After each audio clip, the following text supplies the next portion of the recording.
do what it was.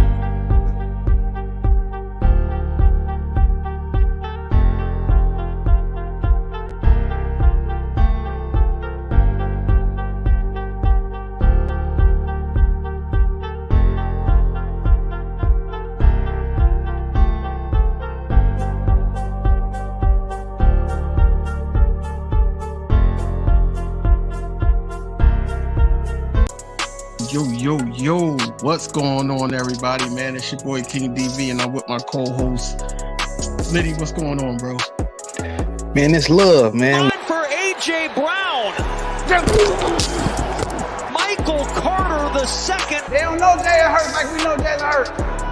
They was hanging on to Jalen Hurts. Until next time, man, y'all know what it is.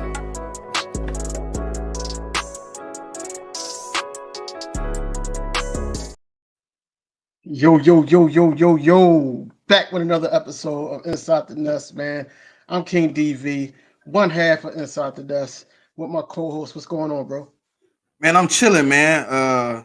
Just another day, man. We finna get into this prediction. I'm a little antsy.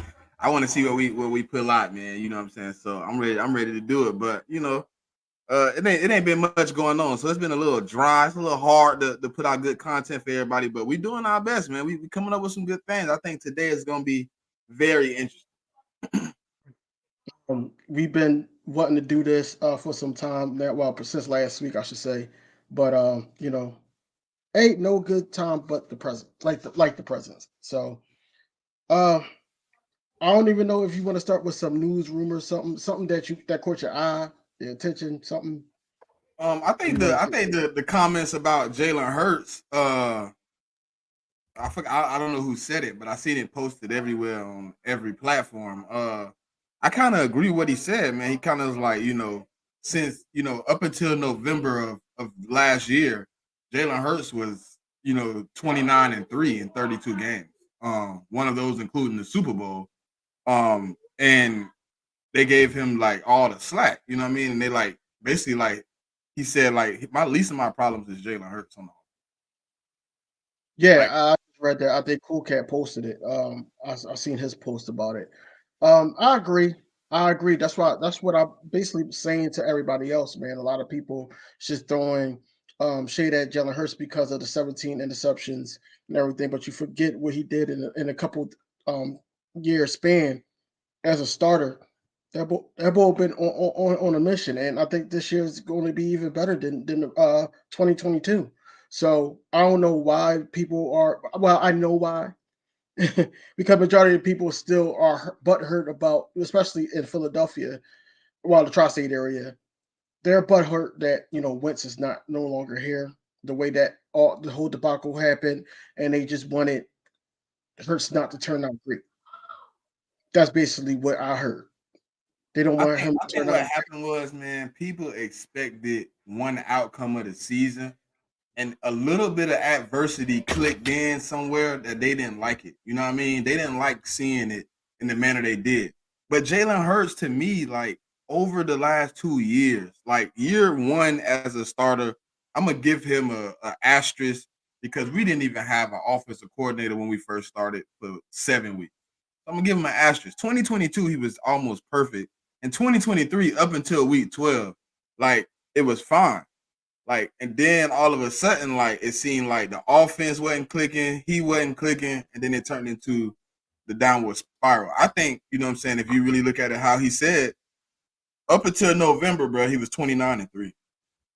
Right. And basically, just going off of what Jacob was going on, bro.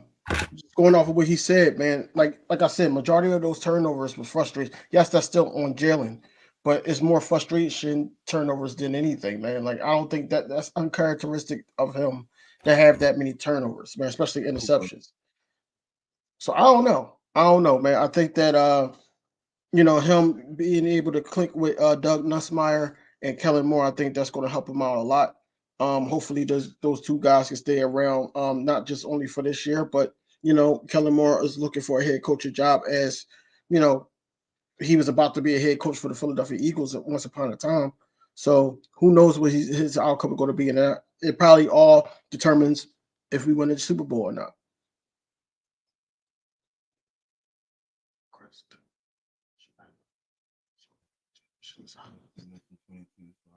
I don't know. I don't think that's the case. It might have been. I think that It's possible. It's possible because think about it. They said that was one of the greatest leaps they've ever seen in football. DV. I understand that, but we all know that it was stuff still left. It was food still left on the plate. So of course, we could look at it as it's a big leap for him, but he was still young, and he's still it's not even scratching the surface of his peak yet. So I think that it could be a lot better. It could be way better.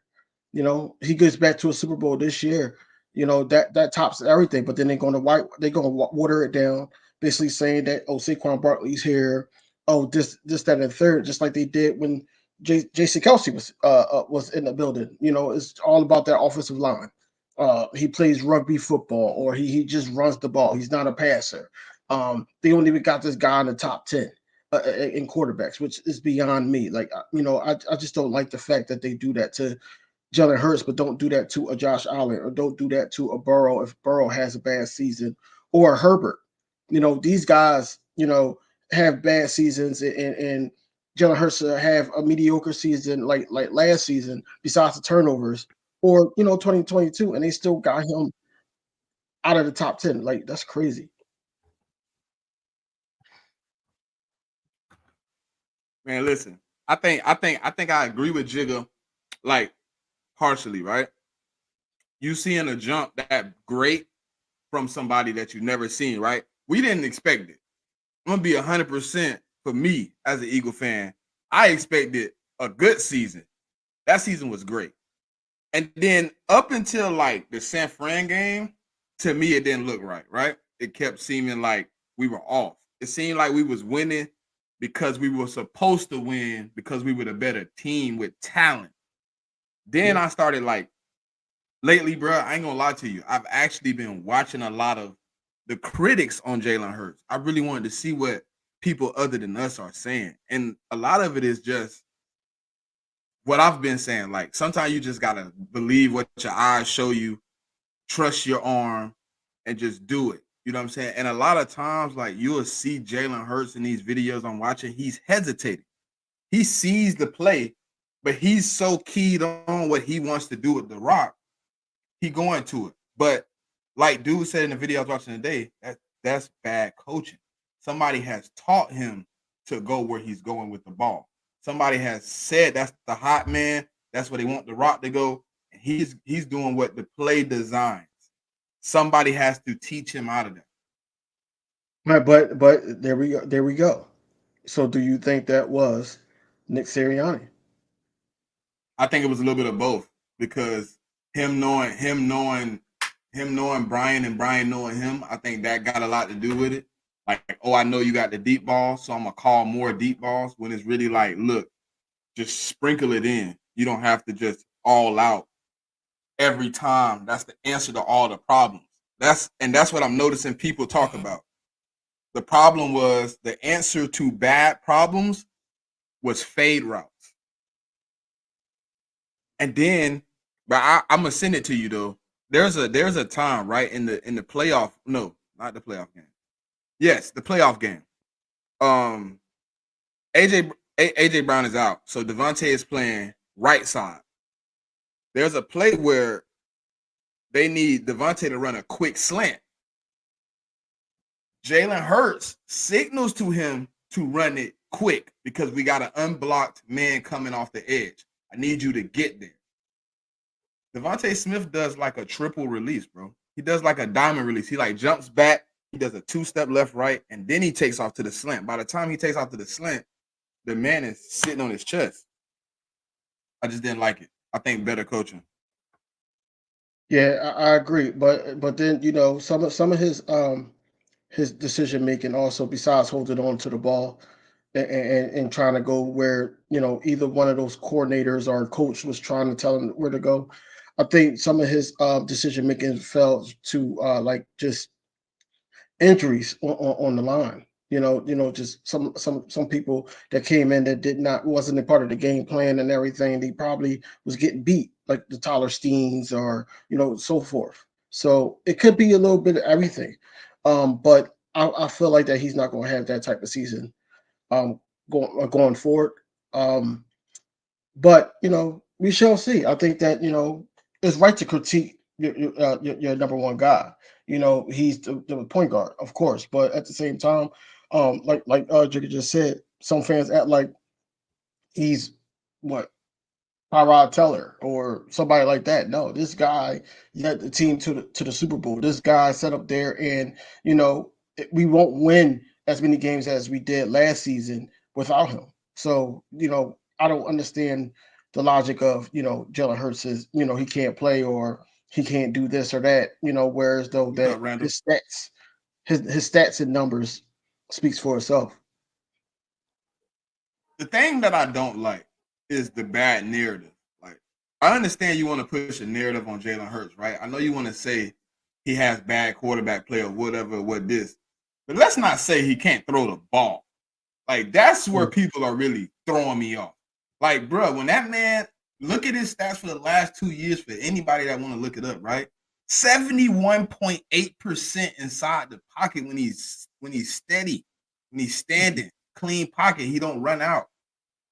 Saying he can't throw the ball, he got one of the prettiest deep balls, one of the best deep balls in the NFL. I don't care what nobody tell me.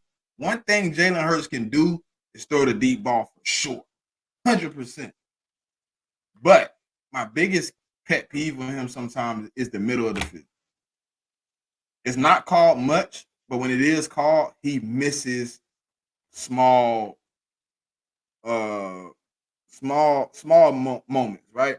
Like you sometimes you look, you'll see somebody run down the seam and he misses it. Like, and maybe it's the progressions of how he's looking at it, but the middle of the field sometimes seems a little shaky for Jalen.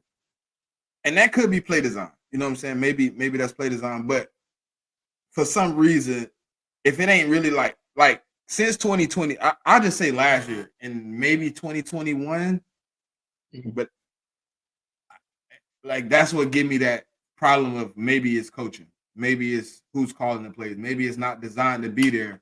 So when it's there, the progression is messed up. Because 2022, we had no problem putting the ball in the middle of the field.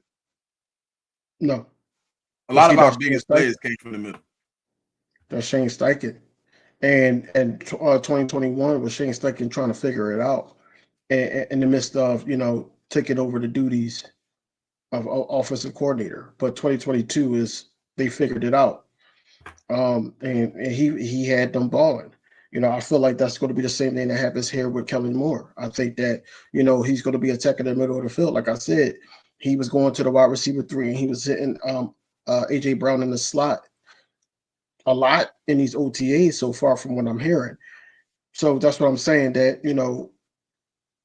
it's a different scheme, and I think that he's going to be more. I think he's going to be more comfortable than hesitant this go around. But Kellen Moore does like to attack the middle of the field, so we shall see if it was Nick Sirianni. I think it was Nick Sirianni. Honestly, I'm gonna be honest with you, because there's no way that as a QB coach, Brian Johnson never told him to do certain things or went against Shane Steichen. But he's seen plays that Jalen Hurts made. But this all of a sudden, do you think Jalen Hurts has a trust issue with our offensive line at times? That's what I'm saying. But that's what I'm saying. I don't think it's. You heard Jordan Mailata said that him and Jalen Hurts had a shouting match. They was cursing at each other, but it's all love. He loves playing for Jalen Hurts. It's certain times where he's like, "Yo, what the hell is Mailata doing?" He's better than that. Then, like I said, on the opposite side of the ball, you got the right guard being hurt, injured. It was a time where what was that, 2022? I think Lane Johnson got hurt. It was one of those years that Lane Johnson got hurt when he came back with the WWE belt. He does get hesitant because he don't trust the offensive line. And then when him and Jason Kelce started having a little riff on play calling and everything, like it throws everything off. And this is what I was trying to explain to everybody on Twitter, whereas though that if anything falls apart with Jalen Hurts is like, this is not how it's supposed to be ran, because he's more of a perfectionist. So he's overthinking a lot, and it throws his game off. This is what I see from tapes that I watch from Jalen Hurts. I pushed the narrative, when the season was over, about his leadership and not being vocal. I ain't gonna lie to you, DV. I kind of got upset when he said it out loud.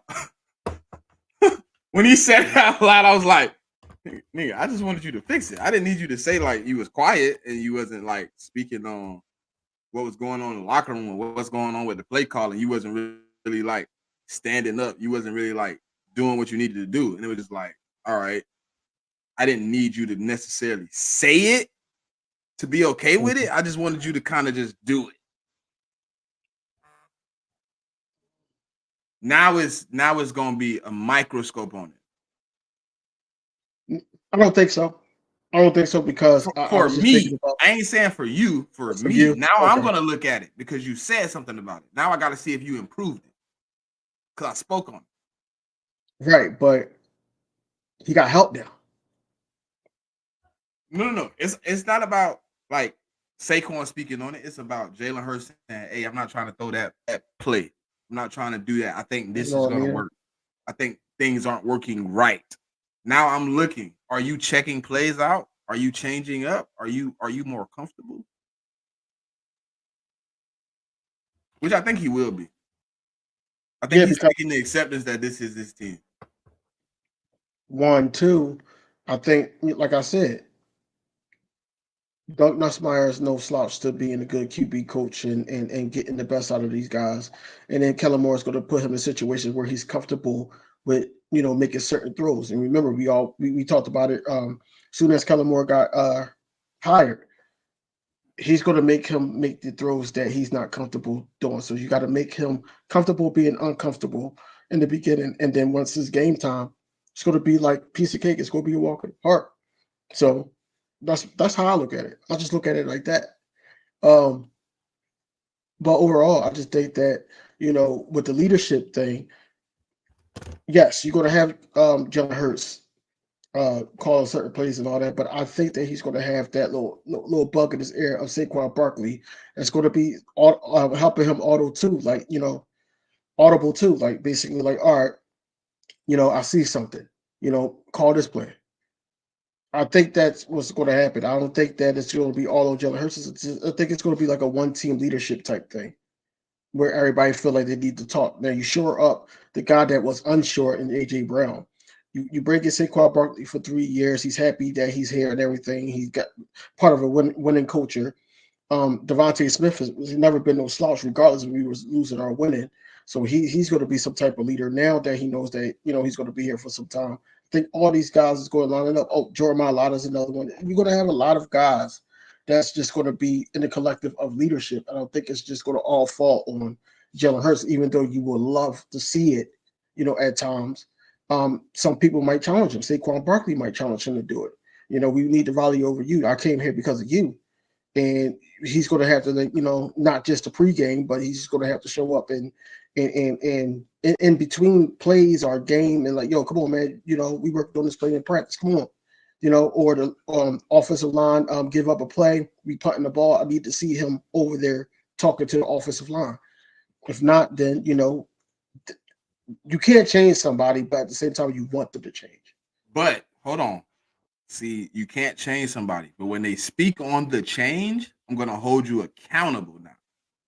Because you said you needed to do it. You said you seen it was a problem. You said you need to step up and speak more when the offense isn't working the way it's supposed to on getting things right. So now, exactly what DV just said, I'm going to be looking for those small things. I'm not looking for you to be rah-rah, but I am looking for you to go to a receiver and tell him what he did wrong. I'm looking for you to talk to the offensive line and tell them maybe they missed a block or something of that nature. I'm not asking you to go coach. I'm not asking you to just step in and be Kelsey or Lane or any of those guys. I'm just asking you to speak your opinion. Just give them what you think went wrong. And if that doesn't work, then there's nothing else we can say about it. But just speak on it just enough. Because guess what? You have more respect in that locker room than a lot of the people on this team, and your word is almost bond. Yeah, I agree. I agree. Everybody plays for him. Everybody wants him to be successful with this team, and then the team be successful is successful when he's at his best. But he just got to remain focused, man. He can't let those things on the sideline or coaches and everything just to be throwing his game off, or now he's going at it with AJ Brown. They're not even really going at it, but just like, yo, like, bro, what you want? Hitman, boy, what's good, boy? Things like that. What's going on, Hitman? But yeah, I agree. I think that Jalen Hurts needs to step up his leadership a little bit more. I know he's a leadership by example. No, he's a leadership. His leadership shows in pregame. I know it shows in the locker room after we win. We see these videos, but we need that between time where when the offense isn't on the field, or he makes a mistake and he's like, my bad, come on, man, next play. Something small like that, get the mindset of each player back into the game and back into the moment. Like, yo, we gotta bounce back from that mistake, or the mistake of the team, and go forth from there. But they know they can still rely on him if he throw a pick or if he miss a wide open player, anything. But that's all on Jalen Hurts. But like I said, I think that he's gonna have a collective now. I think it's gonna be more of a collective. Hitman, let's get it. Oh yeah, I definitely gotta lock in now. Oh yeah. Oh, hey man, gonna be at the Cleveland.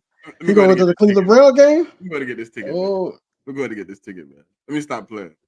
We're going to get this Oh. ticket. Everybody gonna be at the Cleveland game. Let's do it. Let's do I'm it. going to the Cleveland game too. My crew already locked in. They ready to go. Mm-hmm. They're like, bro, you want me to go ahead and pay for your ticket? I'm like, sure. Do what you do. We in there then. I shoot it back to you. I'll shoot it back to you in here in a week. All right, so what we're gonna do? I see they got a. I don't want to pick the other teams, man. I just want to go through the schedule, pick our 17 games.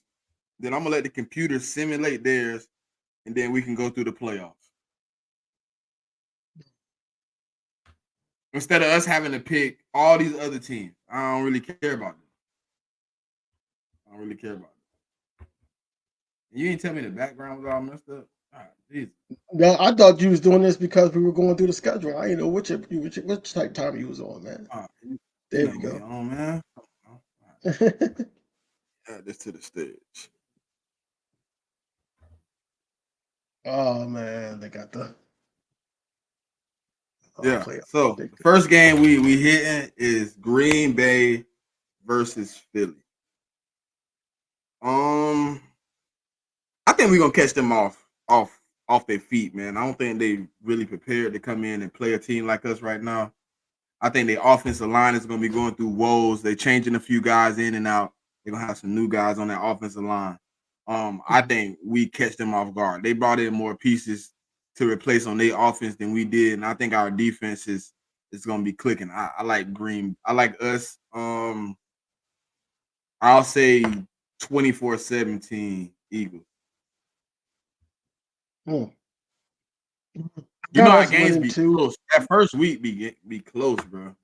Yeah. It might be 24-21 type deal. I know. Yeah. I agree. I think the Eagles is going to win in a close one. Because those type of games is like not going to rust out off. It's not going to be a lot of play. Even though we want to them to play in the preseason, but they got it. They picked 18-16. No, that's not good. God. Anyway, they did add Xavier McKinney. They did get Josh Jacobs. But they secondary last year was 19th. Xavier McKinney, he does push it up a little bit more, but I don't think that's going to be enough for the firepower of the Philadelphia Eagles. So my final score is, you said 24-21, or you said a 3-point game basically. I'm gonna go with. That's been our regular. In the last 2 seasons, we came away with 3-point games. I'm gonna go with. We got to meet somewhere because we only can pick one score. I know. All right, you said 24. I think we might score more points. We might score more.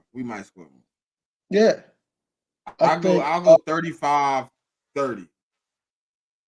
that's where I'm at with it. I was saying around there, like 35-30. It's gonna be like the same score as that Lions game, almost. So yeah, 35-30.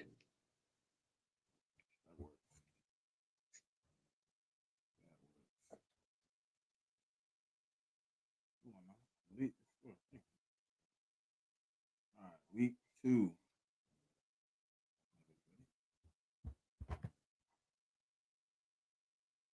Week 2, Atlanta. Yeah, week 2 Atlanta. I think this might get nasty.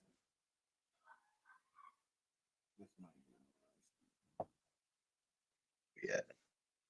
What that Atlanta game, man? Eagles in Atlanta. You seen it? Did I pass it?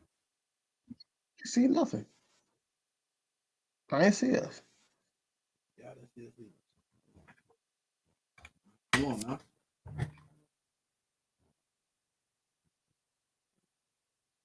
Week 2, right? Yeah, week 2. We got a game week 2. Right. So It's probably just tripping.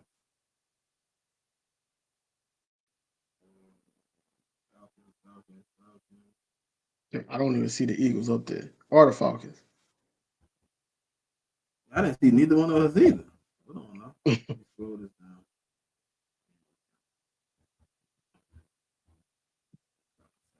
Maybe down. Yeah, that's what I'm trying to see.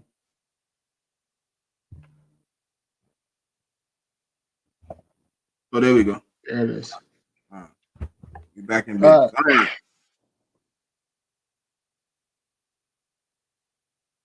Cousins, week 2 again, man. What's going on, Doomsday? What's We going on? usually beat Kurt, man.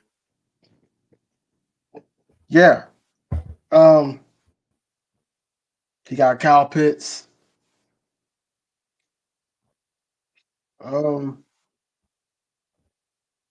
B. John London.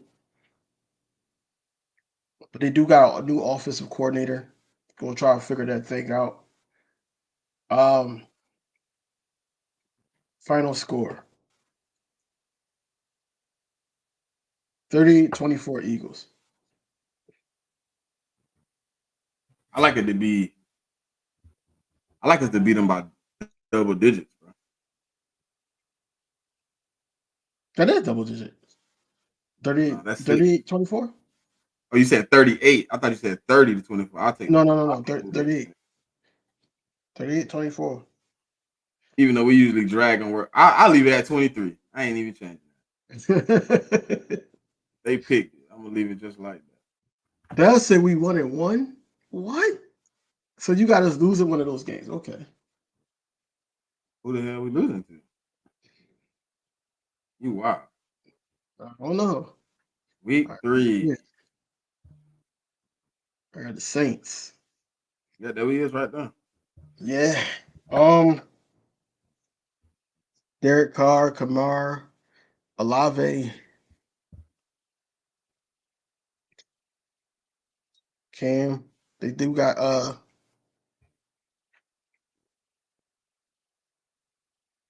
their other cornerback. I was going to want if we didn't get Quinion. Yeah, they got Kool-Aid. Yeah. Shout out to Sis, man, for the $5 super. You should have picked your team in that $5 super right here, the Saints Eagles.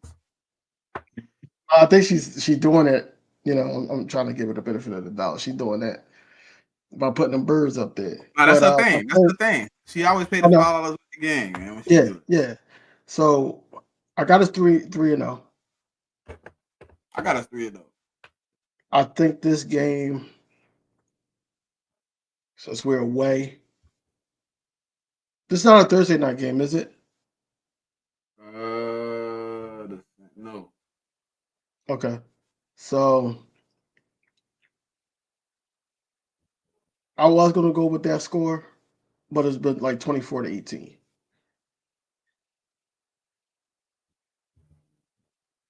Yeah, that's gonna be a tight game, and then we'll make plays. We are week Week 4. 4. This is the Bucks.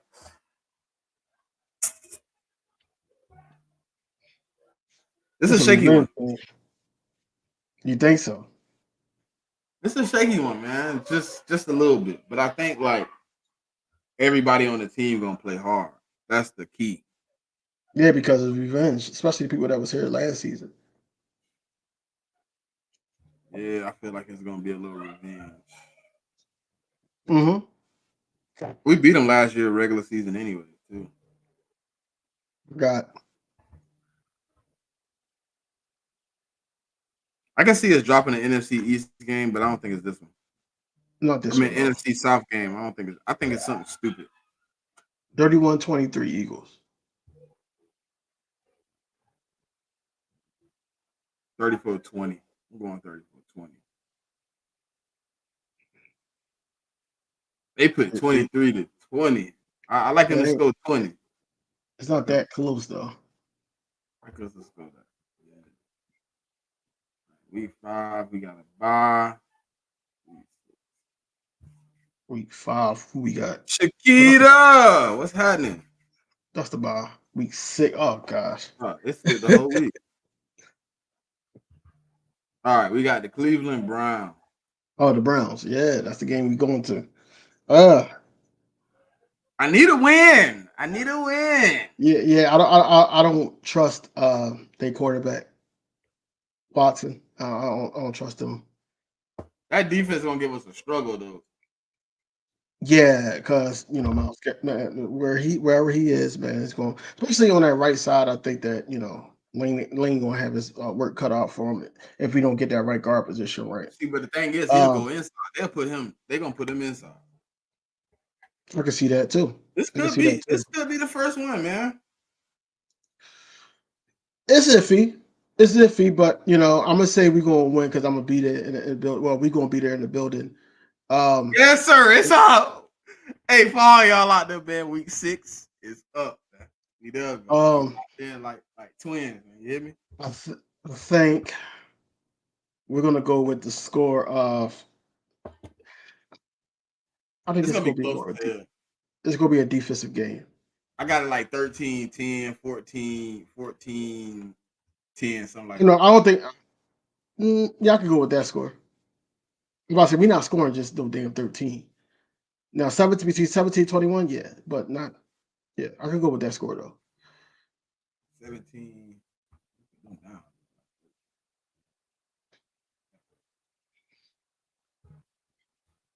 Week 7.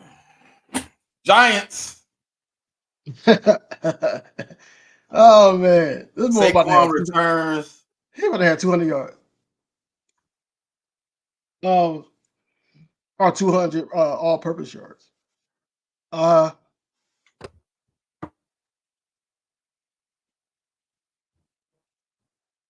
this is not going to look good. This is not going to be good. And I think we're going to see a backup quarterback sighting. This might be like a 34-10 game. Yeah, I could go with that. Even 34-10. This is going to be bad. Yeah, this will go get nasty. They got it that. No. Hey, got them scoring 21. No, they ain't scoring that much. Anthony, what's up, man? Millie Fee, what's up?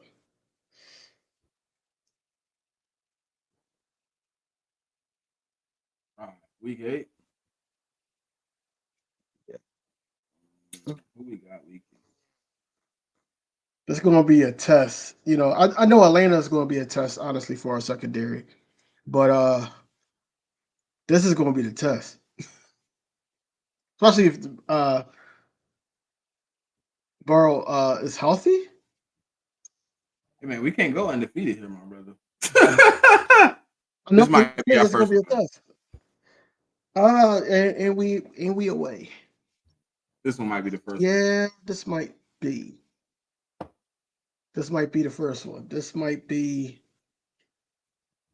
our first loss. They got us I'll as our take first I'll take loss that. too. 31-23. Yep, I'll take that. they got it as our first loss as well. Okay, I'll take that. I'll that's take that. crazy. They got it as our first loss. It'd be great if it's not, but like I said, Gotta tell me what my defense at. anything. Yeah, right, right. That's the first test. Where we at? Jacksonville. That's what this is. Jacksonville. Yeah, yeah. Or coming off an L, we gotta get the dub. Yeah, we're gonna get the dub here because we back home. Now the score, They got it 17-23.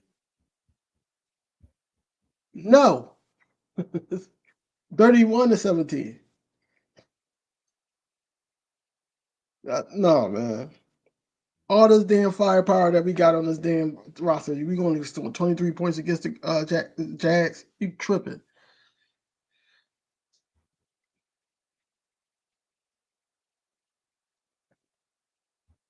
Week 10, we here. Yep, let's go. Because this is gonna be fun. I want to see what the comments gonna say. Look, yeah, just not Cleveland hit, man. We can take that Bengals loss, just not that Cleveland loss. Man. Right. I I want to want to be sit there. up I there. want to take the L in the stadium. Ugh. Yeah, All right. Dallas first game. that's what I'm At saying. Dallas. Oh man, Mike Zimmerman is gonna have his hands full.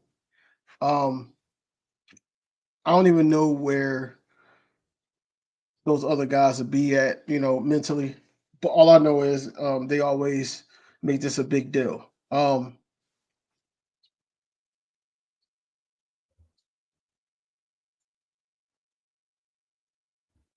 got us beating Dallas away. I think that that get a loss here. I got us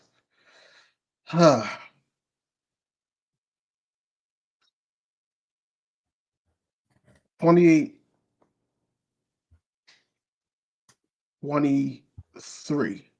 Eagles. I definitely want this win. They got it 33-24. Hey, don't change nothing. Listen, I was just trying to be nice. I was trying to be Hey, nice. I ain't touching nothing. Hey, I'll take it. I ain't touching 11-point. I don't know, nothing. 9-point game. I'm good with that. Yeah, 9-point game. game. All right, we got the Commanders. I was gonna say the Skins. Commanders at the We crew. played them week 11. Young boy finally he has his foot in already in the season, man. Dan Quinn, man. He plays well. I can't lie. He play us well, and they always play us tough. The Commanders do. It's not the fact that I don't think we're gonna win this game, because I do. I think that we're gonna win this game. It's just like, after last season, bro. Like,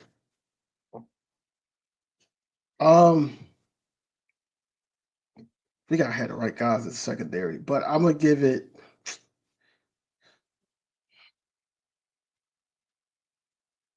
30-20 Eagles. Let's see what they choose. Ooh. I'll take that too. Ooh. No problem, Ant. No problem, man. I appreciate you for subscribing, bro. All right. So where we at? Week 12. We Week 9-1. 9-1. I'll take that. I'll take that. Week 12.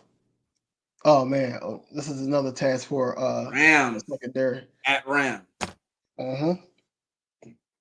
This is always a fun game. I don't think it's going to go down like it did last season, where Cooper. I don't think he's going to go off the first half like he did last game. And he damn sure not going to miss no wide open throws like he did last game. Last time we seen him either. Puka Nacua, I don't know who's going to be on him, but it's going to be tough. Oh, that's saying we might lose to them. I got us winning. I got us losing. Here? Yeah. Yeah, we did just go on the street. Is this Thursday? Where's the Thursday night? Hold on.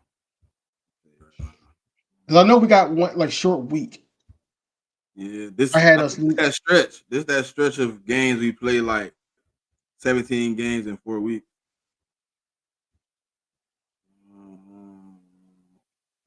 You said you got us losing. What's the score then?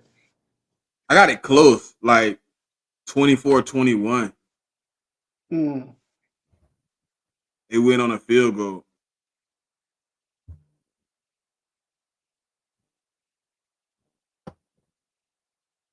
See what they say. This like the first team we gonna face with like some real receivers too. Like, No, and they just brought in the dude from Alabama, I think. the Bengals. You got Baker. the Falcons. The Falcons is okay. They receiver core is okay. Right. You want to add Kyle? Unknown. And right now the two Bengals wide receivers are holding out. So Oh, they are. yeah, both of them I holding know. out. I know. T. Higgins was. I know he was too. Damn. Yeah, both of them holding out it right now. So I mean, I think I just Let's go 24-21. See what they say. let's see what they pick. If I pick, ooh, I'm gonna leave it. About I ain't a gonna point. touch it. I ain't gonna touch They it. got us lose about a point. I'm gonna lead the point. I'm gonna lead the point difference. Just like So now we 9-2. Oh gosh. what? We play the Ravens next. I got us beating the Ravens actually though. See, there I got us losing. So we flipped on those two games. So I got us winning against the Rams, but I got us losing to the Ravens because we are away. But we normally play good in Los Angeles. That's what I was thinking. And me personally, I think this is our first time with Jalen versus Lamar. I just think Jalen can win this game. I think their defense going through a change, new Yeah. DC, new D line coach, new DB coach. I mean, the whole side of the defense is pretty much changed. They got a whole new coaching staff on that defensive side. And if I'm not mistaken, they got a couple new pieces over there too, and a couple new pieces on the defense. I think we beat them. It's gonna be too much, bro. And Vic Fangio had a couple good games against Lamar. He did. It's not just Lamar I'm thinking about. I'm thinking about Henry. I'm thinking about We stopped Henry though. You remember what we did to Henry? we did, but I'm still iffy about the damn linebackers, bro. I mean, we stopped him with guys. Yeah, I think we're gonna be, bro. Honest to God, truth. I think the linebackers gonna be all right. I think they're gonna be as bad as last year. Not as bad as last year. I hope you're right, bro. I hope you're right. Maybe I'm just bitter because we didn't get Cooper. They got us 15, winning by I ain't doing that 15-14 this time now. No, hell no. I ain't doing that. I got it like 21-14. Lamar, game-winning drive, interception, Quinyon Mitchell. That'd be crazy. That came true. Because now you gotta clip it and then play it. That'd be crazy. I said that'd be crazy if that happens because then you gotta clip that part. I ain't even asked you no question about this game. We ain't doing no talking. I know it's a layup, bro. It's a layup. I want more points than that, though. Damn right. That's a layup. 35-10, something like that. And I'm giving them 10 just to be humble. That's a layup. Should be a layup for sure. Should be a layup. 11-2. 11-2. 11-2. Who's the next on the The PA Bowl? It's the PA Bowl. All right. I don't think Pittsburgh can beat us. Being real. No, but I know the goal is going to be to try to shut AJ down. That's why I think it's going to be a Devontae Saquon type of day. And probably got her if he hurt, if he's injured, if he's not injured. Hey Millie, you gotta go look at that picture of Jordan Davis right now. Hey, I made a whole Dallas Cowboys space go quiet when I posted that picture. They was like, "Oh my god, can he And link up with I've seen him in Bobby person, and I'm Smith?" like, and it was like it wasn't that close up. Like I wasn't on too too close, but it was just like I shot. I'm like, damn, they don't even like the same dude. It did. I Boy, like I shape. like us to beat Pittsburgh. I think they're gonna be going through too many motions, man. I think at this point they're gonna be just figuring out starting quarterback situation. I think they got some unproven pieces on offense. Arthur Smith I think he's gonna play in the Vic Fangio hand. Him not being a passing offense. Vic Mhm. Fangio schemes well against guys that's not passing a lot. I think we should win this game, man. Arthur Smith is a running coordinator. He's gonna run the ball a lot. Then it's gonna play right in our hands. Yeah. So, what score you got? I got them scoring really low, to be honest. I'll take what they gave us right there, 28-20, but I actually got them scoring lower than that because Arthur Smith is gonna run the ball a lot. He's gonna run the ball a whole lot. I don't think they're gonna score 20, but I'll get them to 20 since the predicted 28-20. I'll give them. Yeah, it probably would have been like more like 28-13. Yeah, 28-13, 28. I can see them not scoring a lot, but It's another Commanders game. yeah, back to the commies. Sweep. Broomstick 'em. Broomstick 'em. That 12-2. Yeah, broomstick. It's broomstick season, man. Now let me ask you a question because the next game is the Cowboys. Okay. In this situation, if the Cowboys so happily to be like 11-4,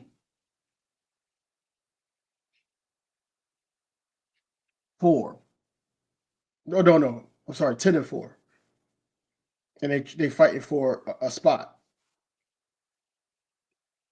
Would you want to lose to the Commanders to beat the Cowboys? Because that's week 17. I don't think that's not going to matter much unless it matters to the Cowboys.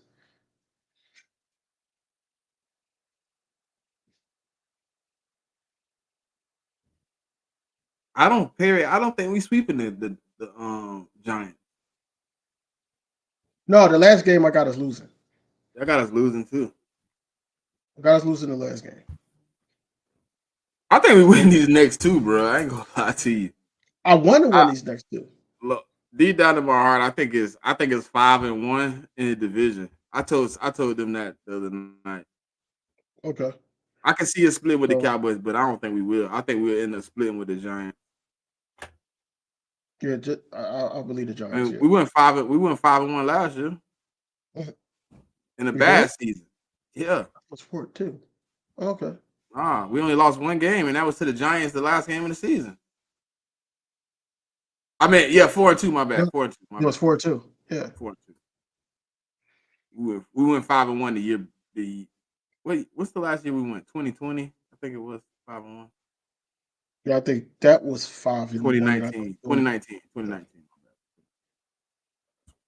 But nah, 4-2. I mean, we went 4-2 last year. I think we got better. I got us going 5-1 in division. To be honest, I can see that. So yeah, that's cool. I mean, these scores a little low. Like they don't know I who don't on the like that squad. score. I think we go. These scores a little low. Like they don't know who on our squad. Like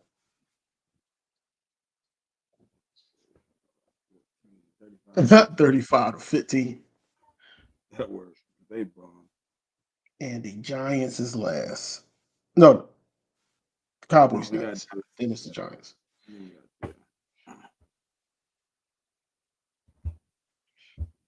Week 17. Philly, what's happening, boo? I ain't see Dev no more. What's his score? Against the Dallas Cowboys. This is at home too, bro. Yeah. Yeah. It looked like we went with old 14-3, man.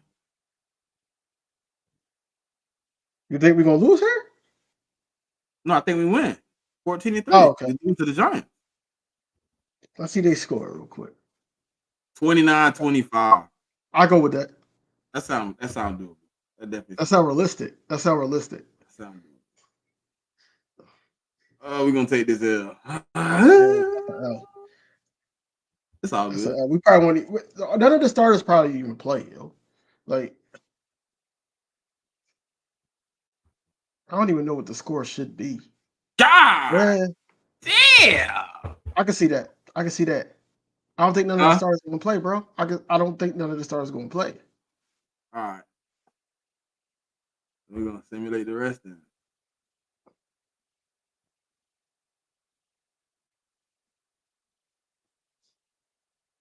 All remaining league. She say? We don't know what the defense will be like.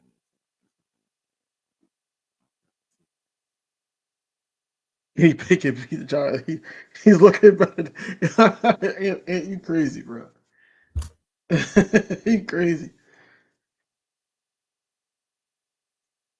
Ooh, how this gonna play out?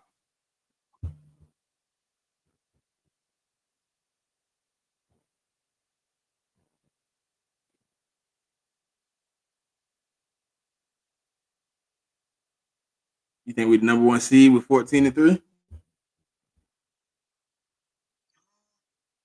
So right now they got us at number 2.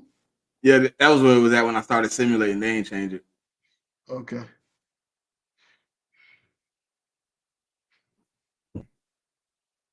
All right. Yeah. Ooh, the Rams went 13-4. Crazy. Yeah, that's a bunch of bullshit. But go ahead. I don't think they will. Jesus Christ. Predict playoff games. Let's go. All right. Here we go. We gotta pick these. Okay, we gotta pick these. We will play the one. We will play the lesser seed. Yeah, we the bye. So I think San Fran gotta beat the Rams, right? you would want them to. Huh? Hell, the league. I said you would want them to, but the league gonna want them to, just so we can get this matchup. Ooh, it'll be a first round matchup too at that. Right. Well, second round Now, matchup. They'll come right to see the what league. I think is going to be more realistic is I think the San Francisco 49ers will be 13-4. That would be more realistic. Yeah, I think that's what it'll be. But that's how they picked it. So we gotta pick these 6 games real quick so we can get to right. But now, if that's the case, then in the realistic terms, we would have to play the Cowboys. Without the Cowboys or Packers again. Cowboys Packers rematch. That's crazy. I got the Packers again.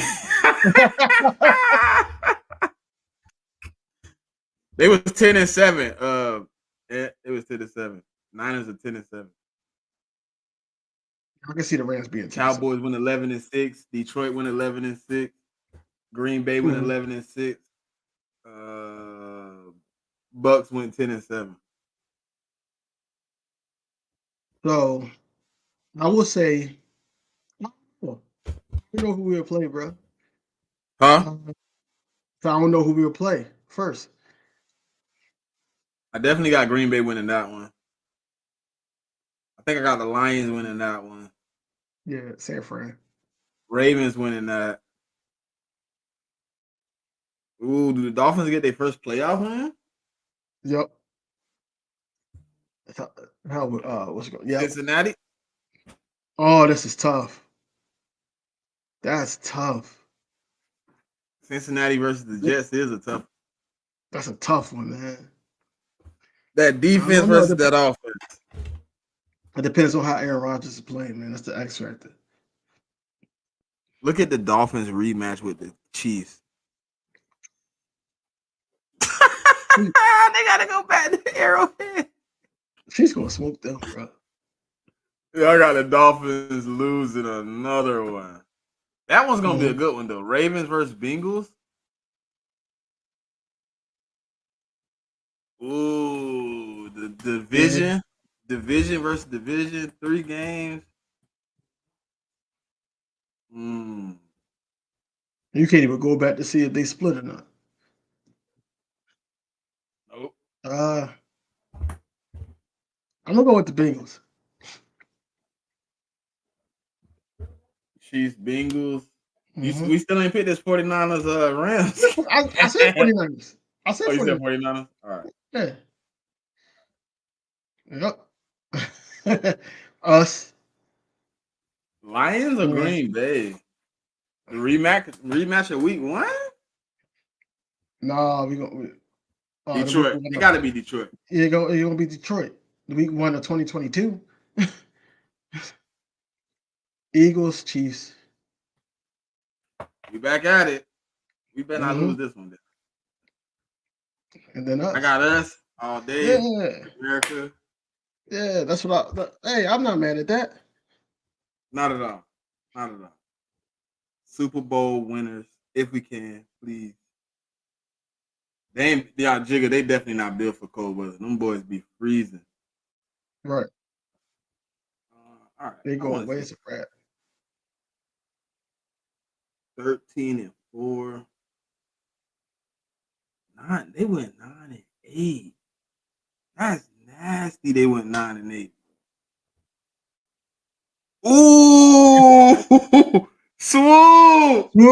Swoop boy crazy, man. Swoop boys is crazy with that. Hey, I don't know. I can't say, man. Like I they gotta beat them see how before. They're everything's clicking over 3-1. there. Ain't they 3-1? No, we ain't. No, the Texans didn't make the playoffs. Nah, We listen, we simulated. didn't swoop. We simulated. We didn't pick those games. Yeah, we We didn't. simulated that. We're gonna do that full pick when the rosters are 100%. So we kind of know the teams a little better. Right now, I can't say me and DV know enough about every other team to pick that out. And once we see your completed roster, we see a little of your preseason, we can give a better analysis of the other teams. But we didn't want to pick all those teams without knowing everything. Nah, yeah. We simulated. I don't know how they had the Texans missing. That's crazy. Where they had the Texans go? 7-10. That's crazy. Bro, do you see the AFC South? Can you see that? No, let me see. Oh no, that's bad. That's a bad Bro, jump. 7-10, 7-10, 7-10, 5-12. That's a bad jump, especially not the Texans. I think that Ah, I think the second best team in that division would possibly be the Colts. I think the I don't Colts. believe I it. think the Colts too. I I don't think believe the in Jags Jags. are third. Yeah. I think the Jags are third. It's an interesting dynamic, man. Oh, I forgot the time. You ain't tell me. You ain't say nothing about the camera. Left me. No, man, I I thought forgot you I had it off. When we was like this, I'm paying attention to the other screen over here, so I really even noticing that part. That's crazy though. yeah, the South Dolphins of went the 10-7. NFC is horrible too. 10-7, 9-8, 6-11, 5-12. Who you think win that division though? Wow, look what they did to Commander. Yo, awesomeness will have a fit. 2-15 Awesomeness will have a is fit, bro. crazy. That's Um, crazy. yo, I wouldn't even say nothing to her. Like, oh, like that's it. Like Kendrick's voice. Oh, Bro, they got the number 1 overall pick. basically, yeah. Again, Nah, look, the only team that got a close record to theirs is the Broncos, and that's 4-13.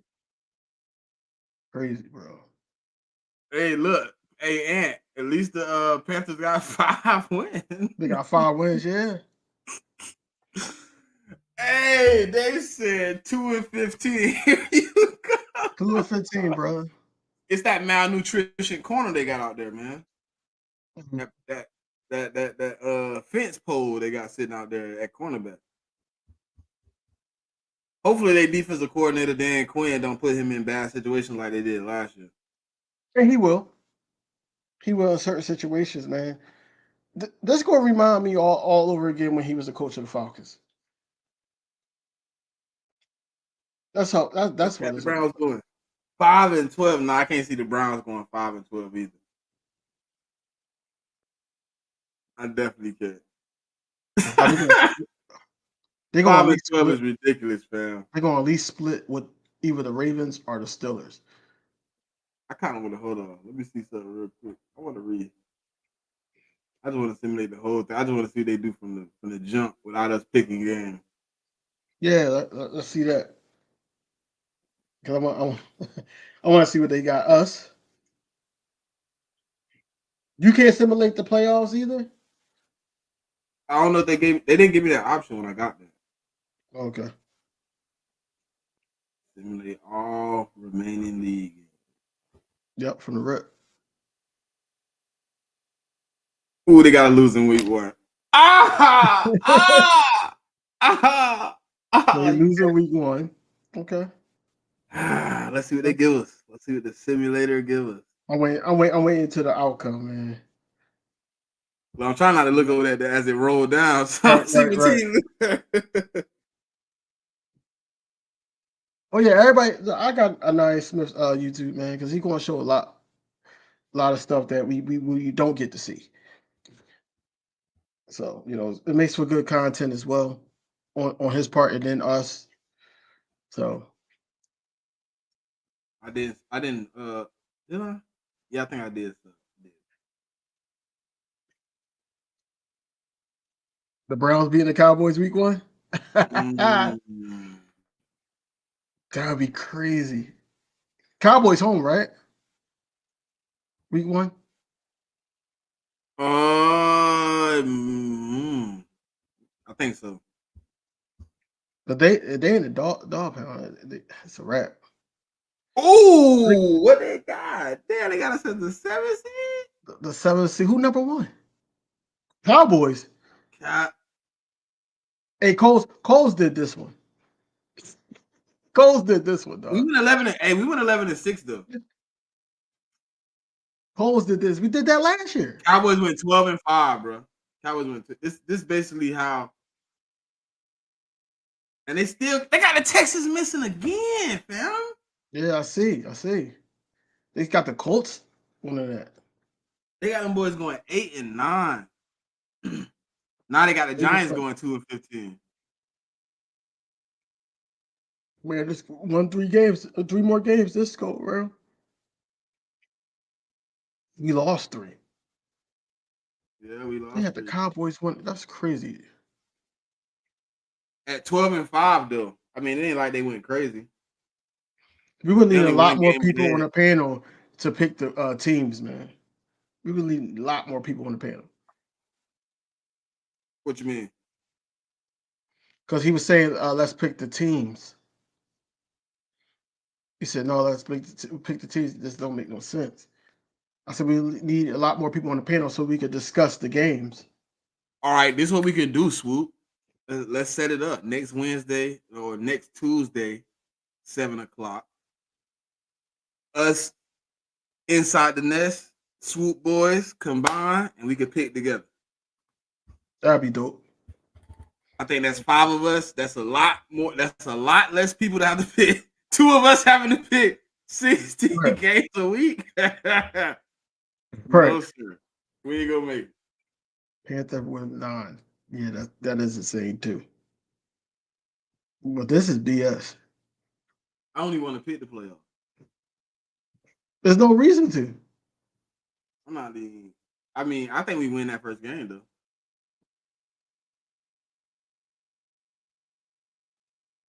Of course, we won the first 2. First 3. Hey, bro, say he down. Okay. Let's do it. It's set. It's set. A whole lot better. Sound like more people, easier task. Because right now, looking at that, what the Texans schedule must look crazy. I gotta see that schedule now, bro. Now I got to see their schedule. All right, they start week 1 against the Steelers, week 2 against the Giants, week 3 Rams, week 4 Colts, week 5 Bears, week 6 Vikings, 7 Jags, week 8 Bills, week 9 Patriots. Wait, this should they definitely should make the playoffs with this. It's not a hard schedule, bro. Patriots, Green Bay, Colts, Jets, Lions, Cowboys, Titans. 1-2-1-5. That's funny. And they got them boys looking like that. And they said simulate the playoffs. Dallas might not still get past the divisional round. If they would let me simulate that, they don't give me the Oh, option. that's crazy. Give me the option to simulate the playoffs. They just say predict, they don't say. Yeah, like I gotta pick it. They would have to play us. I think we beat. Man. They have to play us, and I think we beat If them. they play us, yeah, they definitely not winning that game. Hey, Chigga, wow, though for that comment. That's hilarious. History said they won't. History said they won't make it. History said they won't make it. Facts. That's funny as hell.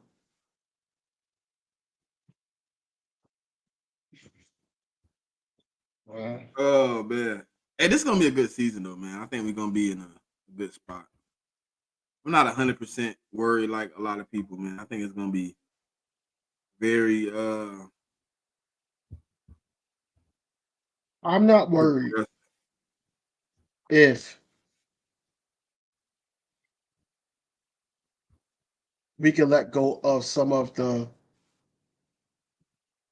favoritism of players that's on this roster already. I'm not worried if we get away from that and we just put the best guys out there. I think we'll be fine. That's what I want to see too. The best guys on the field. I can't, because you can't just throw a guy out there because you're paying him more money than the next or anything of those nature. Like, I need the dude that's gonna get out there and play down for down and do it just how we need it done. Well, Saturday is June 1st, bro. It's a lot gonna be happening probably here in the next few days between Friday and Monday. Next couple of days, we should know some stuff that moving around, people that's going to be cut. We're getting closer to try to make that 53-man roster, or what they like to say, the 90-man roster. So we shall see. Are they not counting like in a 53-man rotation in the regular season games? They're not counting that third quarterback, are they? I think he get a free roster spot. Okay. Because I know they. So you really get 54, but it has to. The 54th man has to be a quarterback. Right. I know they're doing that because of the Haason Reddick effect. That's the reason why they're doing it. I know. That's crazy though. That's insane. Like, and then you get mad all over again, man. When you get that up, we'll just change the rule. Like, he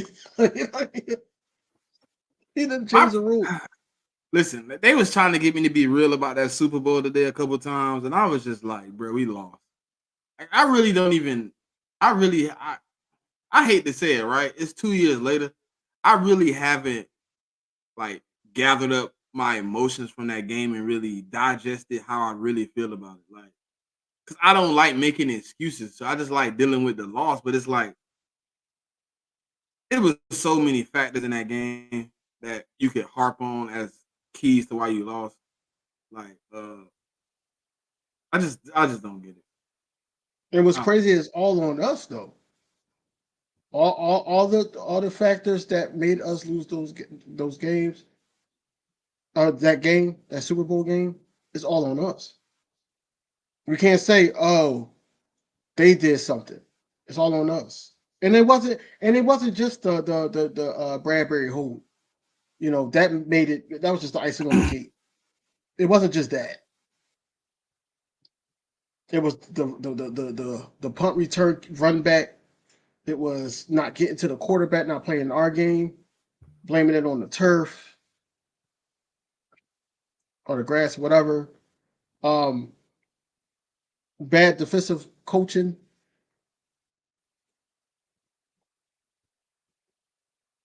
And the medication that Patrick Mahomes had at halftime. Yeah, that 803. I keep thinking about that field. I'm like, the Saw father had to be paid a significant amount of money to do that. Oh man, Bull worked for the NFL Illuminati, bro. There's no way that I mean, was listen, allowed. and then you know what make it worse, DV, is when like I look at statistics and there hasn't been a quarterback that made it to their first one in a rookie deal to make it back. Jared Goff was the closest one. Okay. Nobody But else they has did ever make, made it back. but they whole career. Whole career. Well, we about to break the chain, bro. Don't put that That's what bad I'm juju hoping out there. for. That's what I'm We gonna hoping break the for. damn chain. No. I said history says it, but I'm hoping we the ones to break it, man. We break a lot of trends, so We're gonna break it would, that. it We're would gonna be break that. proper for the Eagles to break it. Yeah. But yeah, it's like it's a couple statistics that's working against us right now that really make me mad. Man, what's new? What's new? Huh? All these damn things. I said, what's new? Everything is working against us, man. No, this is another one this is another one I heard today. Coaches and head coach and quarterback that don't win a Super Bowl in their first 5 years never win one. Really, come on, bro. Do you know who that is, bro? That's Bean. That's Big Bean. Come on, bro. That's Bean, man. Goat, man. That's Timothy. Michael. You're tripping. Yeah, man. But nah, I heard that stat and I was just like, oh my God, bro. But that just means we would have to get rid of Sirianni and we can start the clock. It's only head coach and quarterback combination. Sacrifices have to be made. But I prefer to just go ahead and get it done this year. It'd be This year. nice. Yeah, because you get it done this year. I'm not going to stop talking. I don't care. I don't care. I'm gonna be Jalen get one. in It'd be spaces unbearable. talking. Probably be a little on, but I'm be talking. I'm be in Look, I Cowboys. ain't gonna lie. Cowboys. I'm gonna make sure this year I got at least about 800 put to the side. As soon as we win, I'm going right to my phone before I get drunk and I'm paying for a ticket.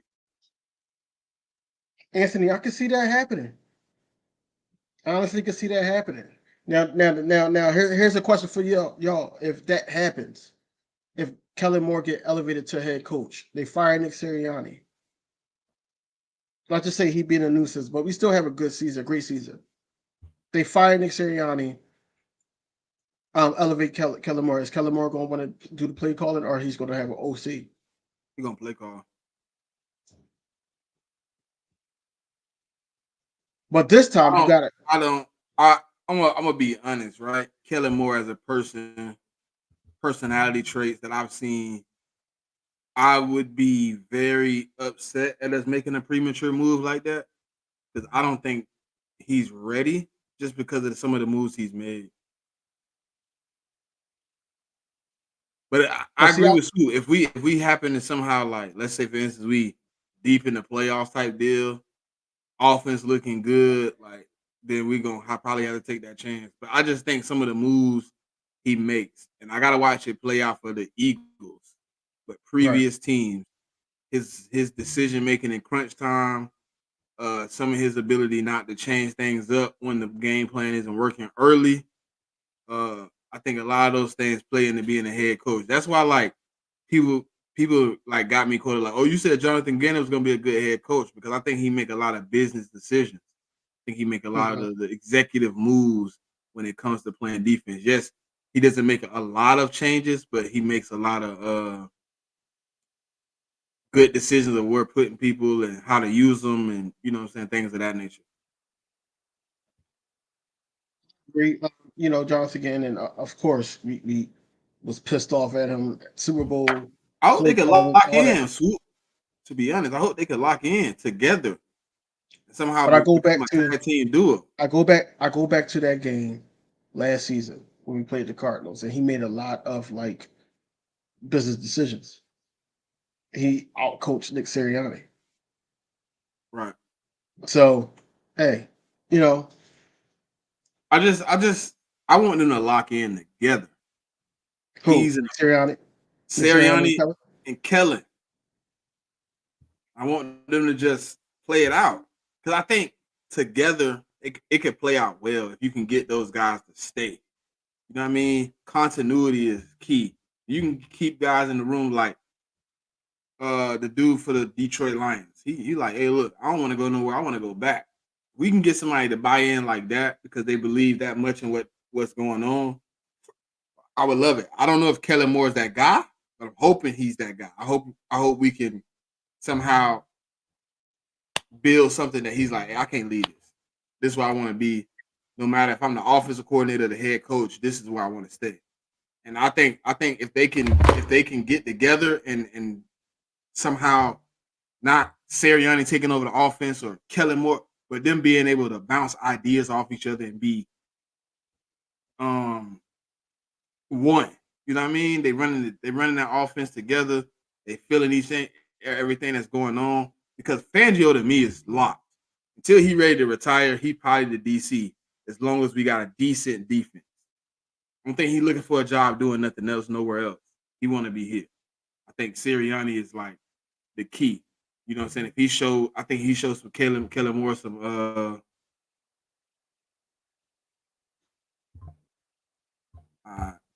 you let him in there. Can you give me one? I gotta make sure I'm on the right. Is this the right page? Push it out now. I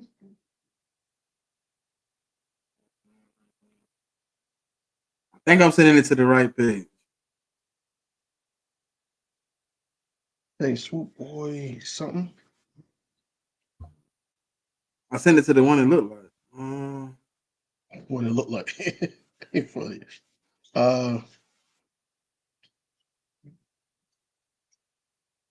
Where'd it go?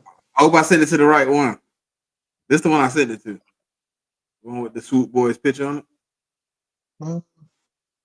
Okay. That's why I sent it to. Yeah.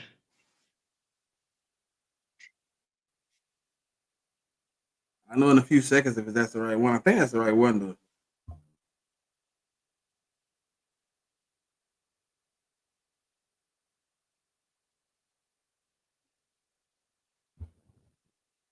Remember Gannon gut us like a fish. That's what I was just talking about. Word. I'm sitting here like, yo, how did this happen, bro? And that's when Sidney Brown had that pick six, that beautiful pick six, man. Hey, what's going on? Yo, what up, boys? No, Bro, I was sitting here blowing up the comments. I'm like, hold on, let me just see if I can hop in real quick. Oh, no problem, bro. You always commenting, so and so you get it here. Yeah, I wanted to piggyback on what you were saying about the Kellen Moore thing, because it's tough. Because if we win with Kellen Moore and he's the play caller, that's obviously like who you want to stay in control. You want that guy to have that power.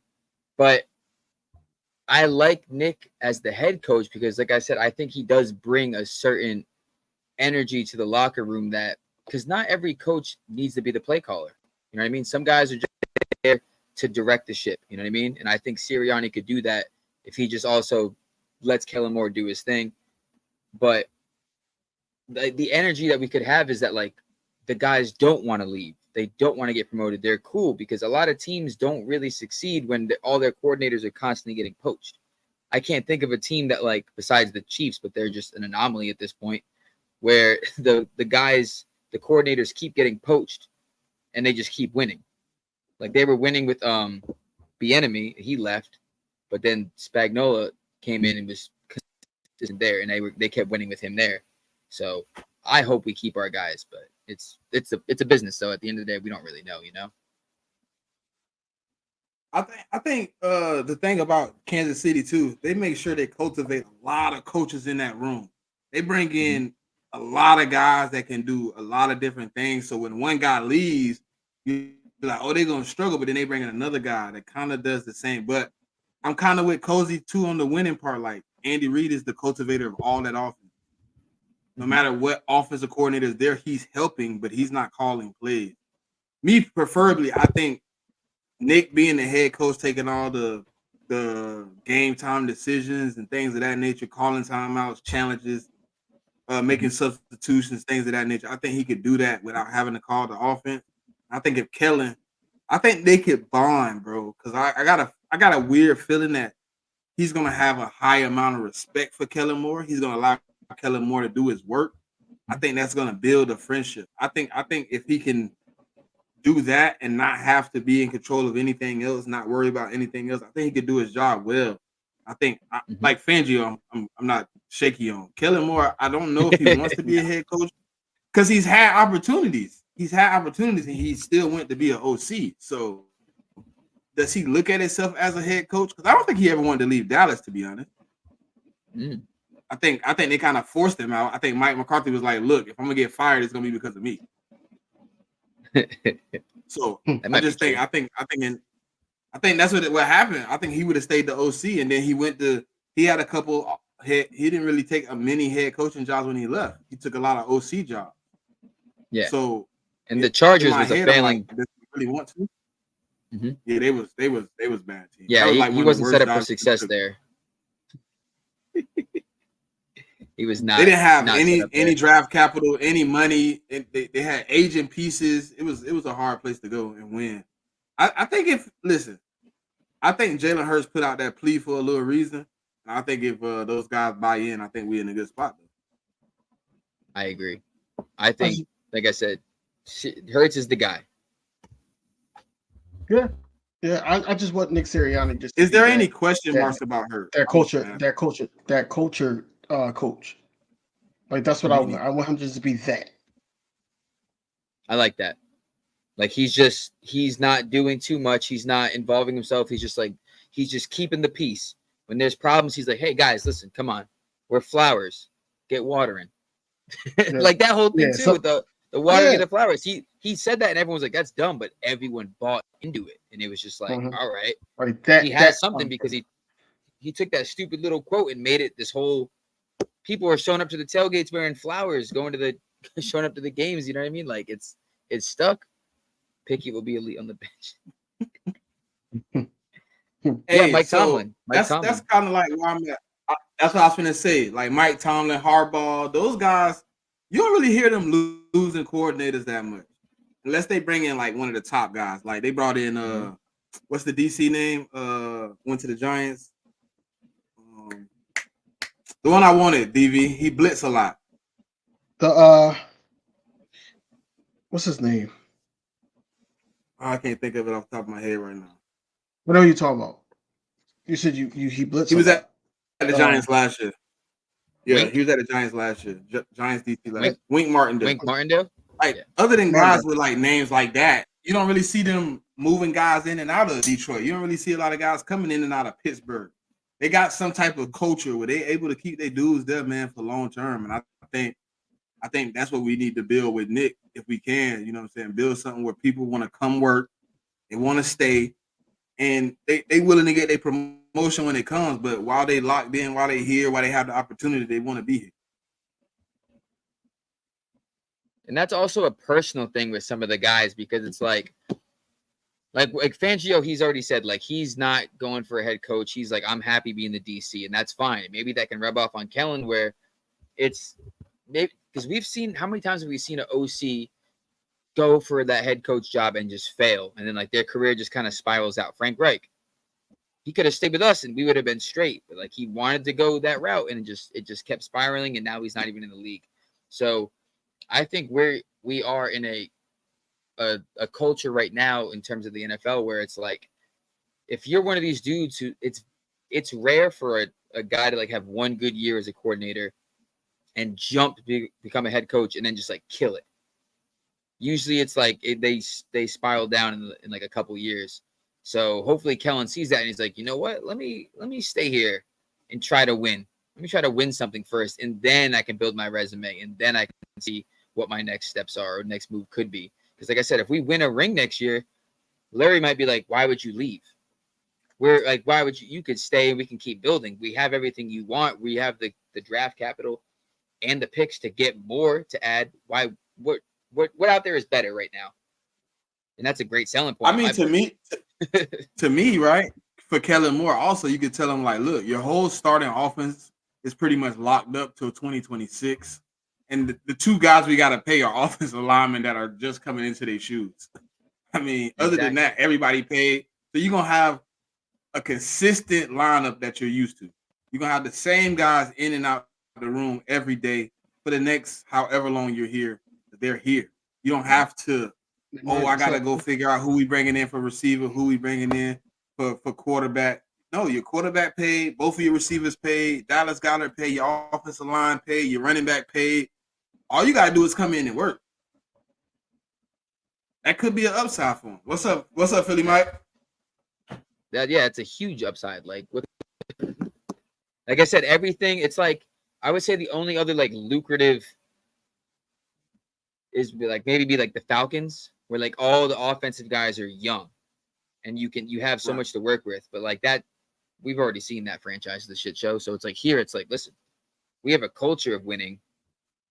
People love, if you succeed in this city, you're set for life. We've already seen that in the past. You know what I mean? Yeah. So I think there's a lot of selling points for Kellen Moore to stay.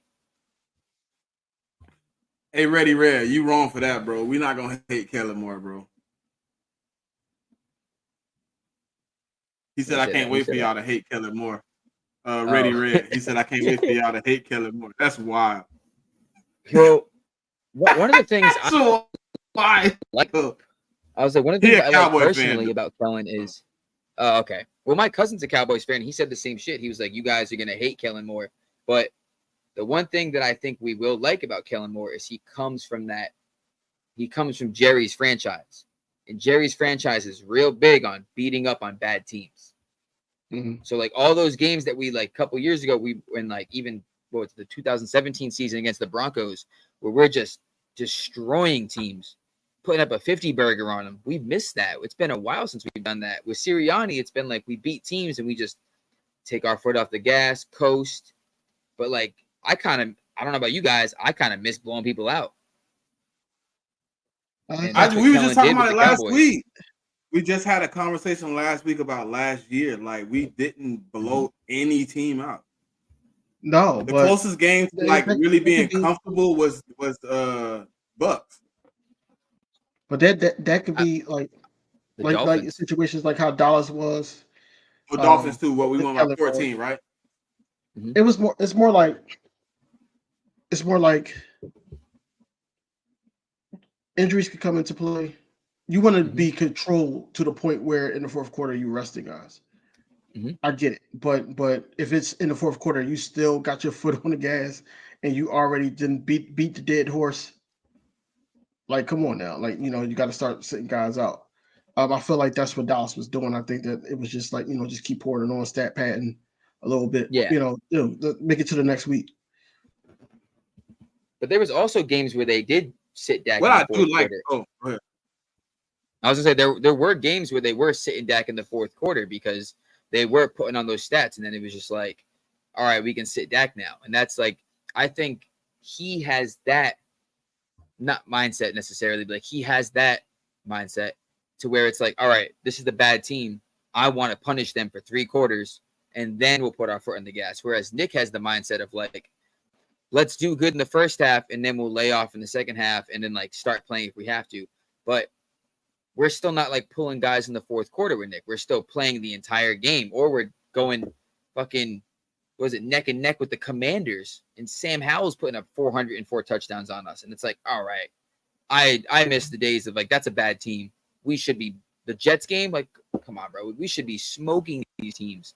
And I think Kellen coming to Philly, we can merge those two where we're not going to pull the Dallas and choke against the bad teams because we have the culture and the mindset of like game planning against a good team to beat that good team. But I also want the mindset of beating up on bad teams, which is what Dallas did. Dallas always beat bad teams, and that was always our like struggles the last couple of years. We were neck and neck with bad teams. We played down to competition.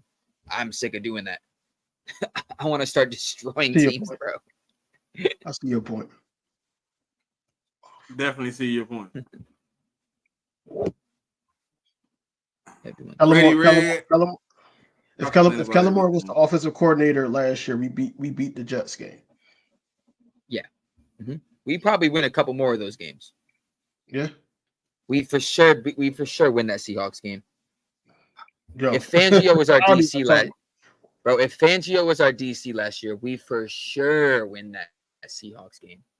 I think if we don't change DCs, we win that Seattle game. I think the DC sucked all year. If we would have kept Sean Desai, Sean Desai was at least switching at halftime. He was at least adjusting. Matt Patricia was just like, I don't know the defense. We just go run whatever. I'll go out there and play. Have fun. Right. I'll be fired. Look, he was like, I'll be fired at the end of the season. So y'all do y'all thing, man. The fact that it was a lot of player-only meetings says a lot about what was going on in defense. Mm-hmm. Ooh, 803. Don't hit him with the bars. No, that's just a fact. That ain't no bar. That's a fact. That's a bar. It's a bar. But that's the thing, though. Dak beat up on bad teams. Jalen wasn't really beating up on bad teams. Jalen was always laying off like, all right. You know what I mean? That's like, why I kind of hate doing the prediction because like I got that bad taste in my mouth that we always lose to like some Rudy Poo.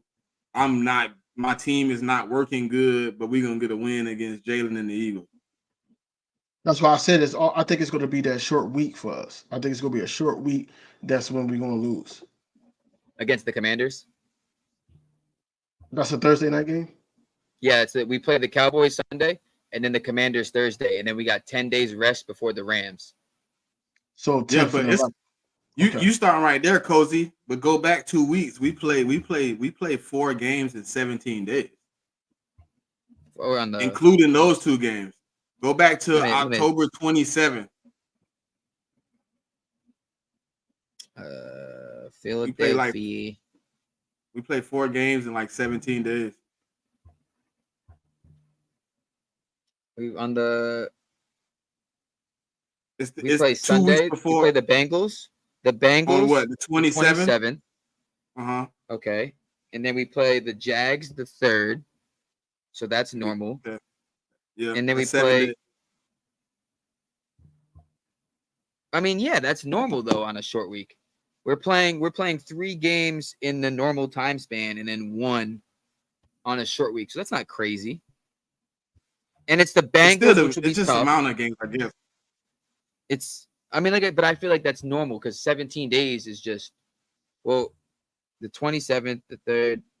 Because if you're counting it, it's like that and then. So we're playing the Bengals in Ohio, which isn't far from us. So it's not like we have to travel crazy for that. And then we go home and play the Jags. That's a dub. The Jags at home, easy, nice. And then we play Cowboys in Dallas, which sucks. But then we go home and play the Commanders. So it's a little favorable, though. It's not the greatest situation, but I feel like it's a little favorable for us. That turnaround last year caused us the issue, remember? I mean, there was a lot of things last year. That turnaround, I felt like that turnaround from San Fran to Dallas kind of really choked us up. We wasn't able to bounce back. But those were 2 tough teams, though. Playing the Jags, then the Cowboys, then the Commanders. I'm not like, oh, whoa. Those are 3 tough teams in a row. We're smoking the Jags at home. That's a fact. Doug Peterson got Mike Rowe out there or Press Taylor out there coaching Trevor Lawrence. He's not doing shit. He's getting smoked. I don't know. It just feels like 17 days for 4 games just don't seem like a lot of recovery. Definitely not, but I feel like our team is deep enough. Yeah, That's the one in problem. that span? What's your record in that span though? The 4-game stretch. What's the record? I'll say at the worst 3-1. That's what I was going with. 3-1. I think we're beating the Bengals. So I think we're beating the Bengals and we're beating the Jags. So my 50-50. only split would be Cowboys Commanders. I picked the Bengals to beat us, but I'm 50-50. I'm not seeing. I gotta see what their Bengals. team gotta play out. I gotta see how their offense play out.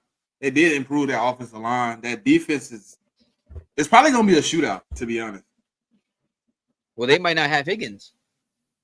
And Well, actually, both of them are holding out, but I think both of them get paid too. Though.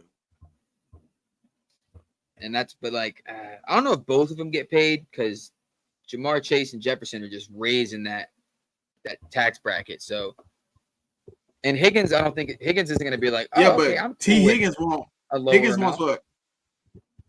Higgins want what Devontae Smith wants. He want Devontae Smith numbers. That's 25, right? Yeah. That's the problem And with Chase trying want to go 30 like plus. 23, 22. Well, He let me see. Let me want look to up the reset Bengals whatever it cap takes to space. reset the market. Exactly. Whatever Chase it and takes to reset Jefferson the are. market, he wants. That's what's crazy too. That's another thing about the culture in Philly. These guys aren't greedy. They're not sitting there like Jefferson and Chase holding out like I need the biggest bag. Like that's crazy. Like AJ I don't even think AJ asked for a contract. They were just like, we're gonna extend you. You're retiring an Eagle. Here's the money. He's like, okay. I'm sure like they were talking behind the scenes, but yeah, but it wasn't like AJ's not sitting out asking for a new deal. No, Like no. He wasn't pulling a Reddick after one season talking about I need a new contract, which pissed me off. But I do think. How do y'all feel about Reddick not getting the contract though? How y'all feel about that? He hasn't been extended or re-signed. I'm torn because are you talking about with the Jets or with us in general? With the Jets. Oh, with the Jets? Oh, I mean, I didn't think they were going to give him a contract. If they do, I think they're going to wait till the season's over. They're going to see how he's playing because I don't think he gave him an opportunity at the end of the season. I don't think he wanted to be a Jet. He does. No, he did. But he was just training here. Crazy. He was just training in Philly today. Yeah. What happens if in Philly? Can it be a CJ GJ situation? Listen. What I was saying is, what if we do the same thing like you just said with CJ? We traded him to the Jets. We got some stuff out of it. He then leaves the Jets. It comes back to us, and then we give him a cheaper deal because Howie's like, look it, the market doesn't want you. You want this top dollar. The market's not giving you that. Come home. Come home, sweet prince. Take this 20 mil and be happy. Take this 17 mil and be happy. Let me sprinkle this contract in front of you. 3 years. And then we get both him and Huff.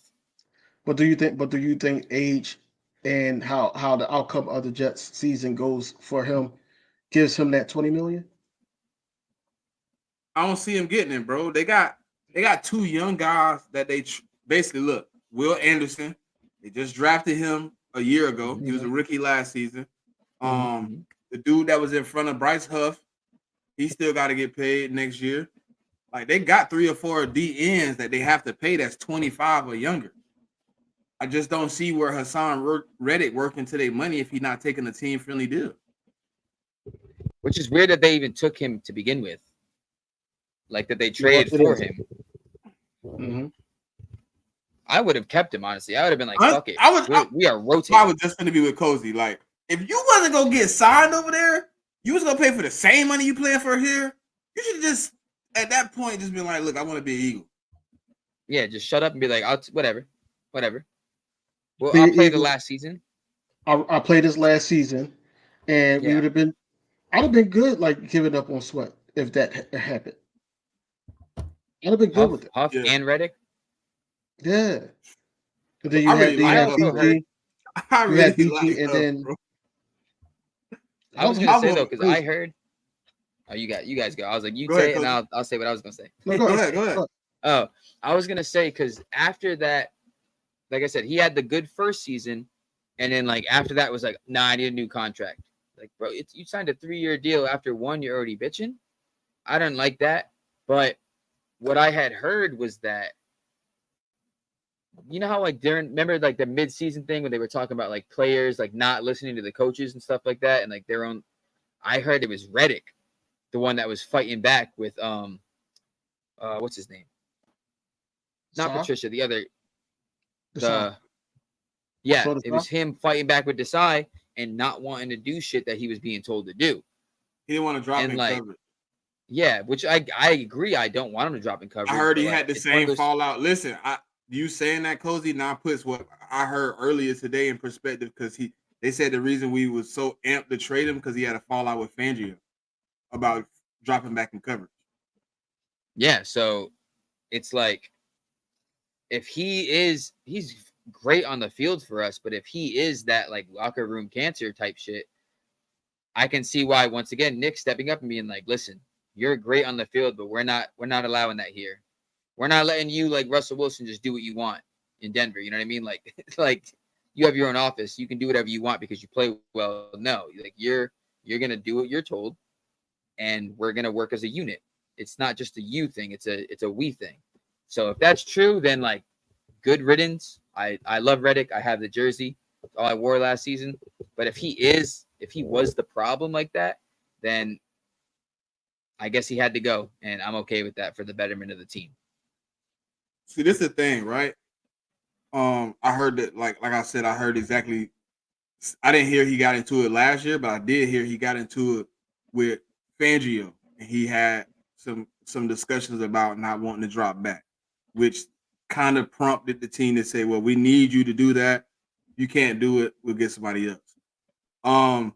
But I also feel like I don't think that was the first option. I think they wanted to make him like Bryce Huff was last year with the Jets. Well, you basically come in and rush the passer, but we're gonna keep your price the same.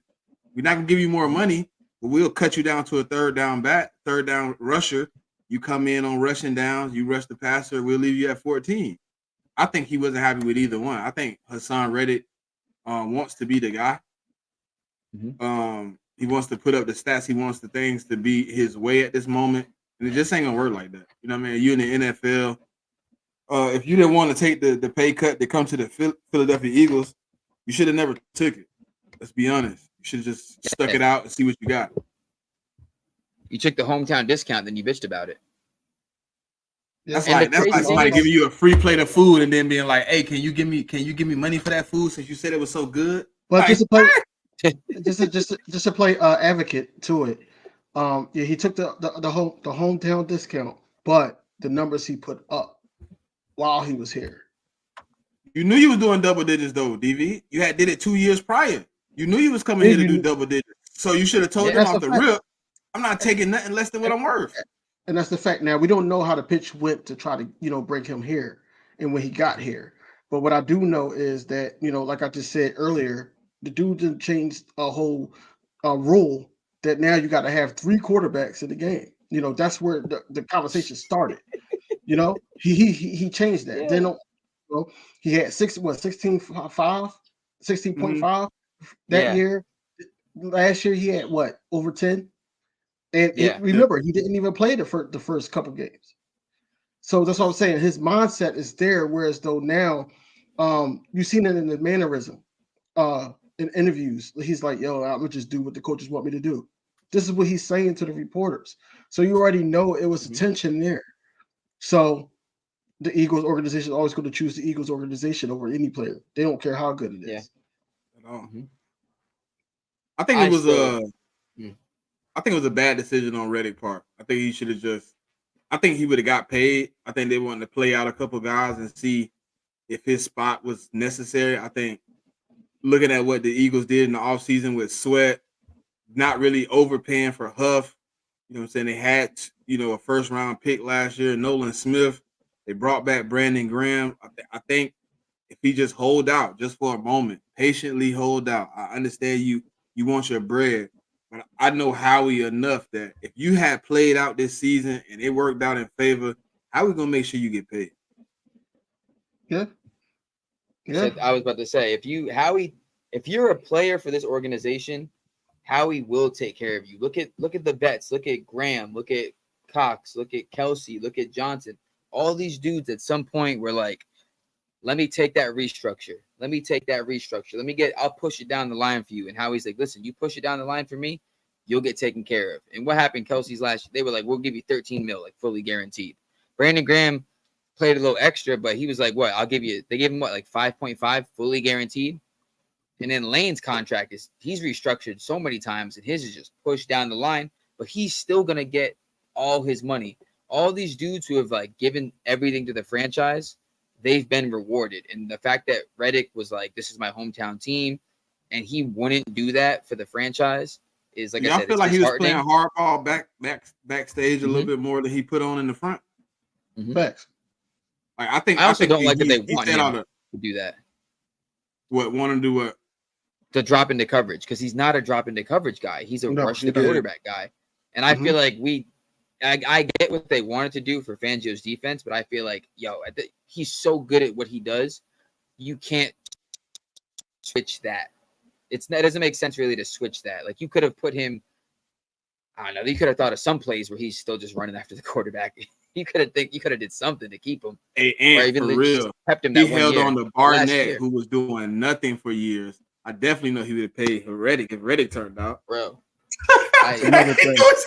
Bro. That's another thing. I don't know. I hit a trigger. I don't know if you guys know this. I've said this a lot on the Swoop Boys pod. I have a personal vendetta with Barnett.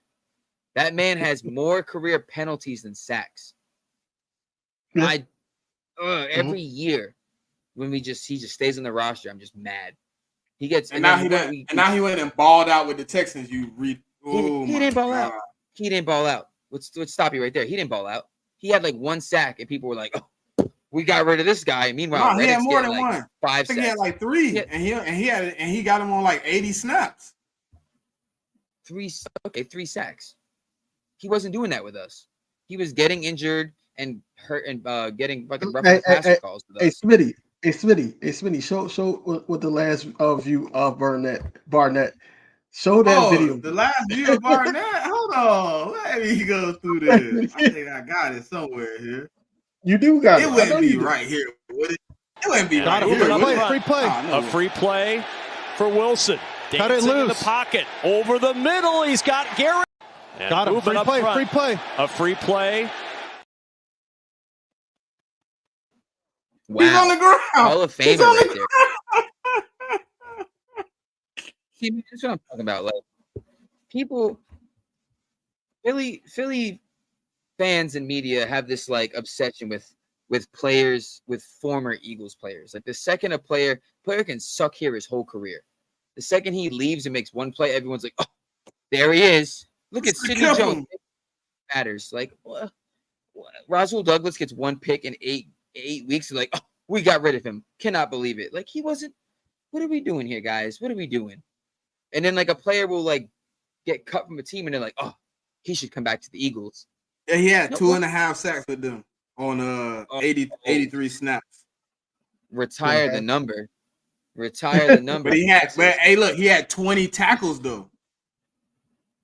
I don't think he ever had. He barely ever had 20 tackles for us in the last 3 years. That further proves my point of like, okay, so what was he doing on the Eagles the whole time? Derek Barnett career highlight, number one thing. What is it? Fumble recovery in the Super Bowl. Falling on the ball. He didn't make the play. He fell on the ball. No, yeah. What are we doing here? BG's the one that hit the ball. Yep. Derek Barnett's career is. I hate it. I think 2019 he had a decent season though, without the penalties. If he left the penalties alone. What, he had like 6.5 sacks? Yeah. 6.5 with Let me go buy the jersey. Let me go buy the jersey. No, I wouldn't have bought the jersey. I was 6.5. No. No one would. No one would. Everyone looks at that and goes 6.5. Brother, ew. I thought. Listen, I ain't gonna lie. I thought after that, then the 2020 season, he followed up with 5.5. Huh? Didn't Carter just had that? Didn't Carter just had that number? Mm-hmm. Yeah. The tackle. brother. Ew. Look, I thought he was on the trajectory though. He went for 6.5, then he went for 5.5. I was like, oh, he might get better. And then he went for 2. I was like, I was like, oh yeah, it's time to part ways. Bro, you don't And then, understand how. listen, and then at the beginning of 2022, we re-signed him. I was so upset. I wanted that man traded for so long. And then when he was a free agent, I was like, oh yeah, Howie just gonna let him walk. He ain't gonna do nothing with him. Because we And got to he get signs his deal. And what, he tears I'm trying ACL? to talk over next because you week? know where it's going.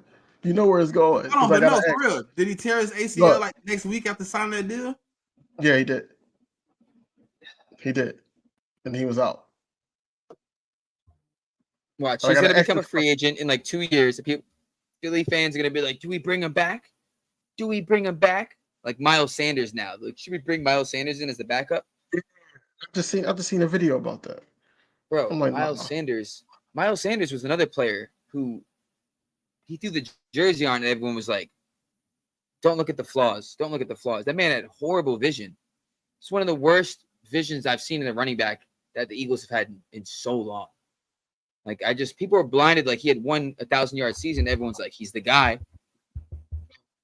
Swift came in and had 1,200. Like Sanders even came out and said it. Like, I wouldn't have this many yards if it wasn't for Jalen Hurts, because that was the main focus. And then the line Exactly. also. Saquon, There's so many games where I've watched Sanders run, and it's just like, and I know like we're seeing a bird's eye view, so it's easier for us. But like, I feel like if you're a professional running back, you should have this vision. Like, you should be able to tell, like, don't run that way, run that way. Like, this is like, I see green grass here. He's like, but there's someone over here, and he just like ends up running into Jason Kelsey's back. Like, what are we doing, bro? I've seen so many plays where he just runs into it's not even a hole. He just runs into the back of someone.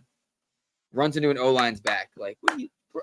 Thank you, Brother, what are Randall. you doing? Because anybody could have fell What? on that one, but we kept that man for 3 Exactly. years, 4 Now years. we got 5 Saquon. years.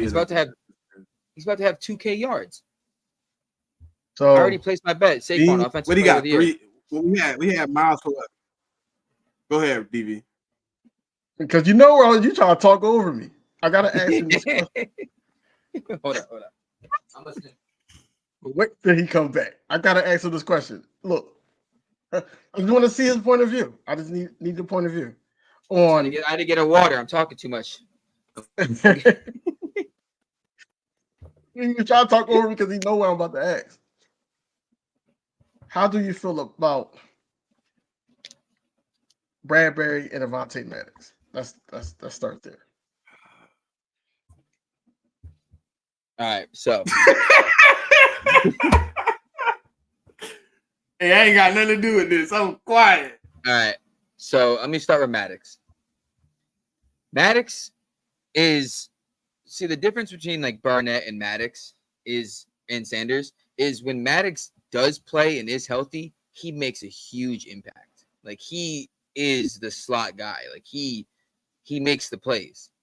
The problem is he's not healthy. So in that case, it's like bringing him back for like cheap, I'm not mad at, but also signing and drafting guys that could take his place and could potentially be better, I'm happy with, because it seems like we're going to win regardless. If the guys can like learn and grow in that role, better. We got a guy for the future. If Maddox can play and he's healthy for a little bit, that's fine. You know what I mean? But I'm not happy with Maddox being back. Bradbury, on the other hand, I think that, like, we joke about it a lot because it's like easy to joke about and it's funny. I think Bradbury isn't that bad. I think last year was a fluke because the entire defense was bad. I'll be back. Hold on. I'll be back. I need to shirt. Yeah. I think Bradbury, we laugh at him because how bad the last season was, but the entire defense was bad last season. Everyone sucked. You know what I mean? Like, it wasn't great for anybody. So he had an all-pro year before with us. You know what I mean? Like, he had a great year. The play in the Super Bowl, it sucked. I'm not going to boil our loss down to that. Like you guys said, it's the field. I blame the field more than anything. With that being said, I want Bradbury gone. and I want to start Quinyon Mitchell. I don't want him back. I think that the front office is much higher on him than the fan base, but I think they're gonna see what happens in camp, and they're either gonna roll into the season with him like halfway on the roster, like you're trade bait. The second we get an offer, you're gone. Or I don't think Bradbury finishes the season as a starter. Let me put it that way. I think he's gone.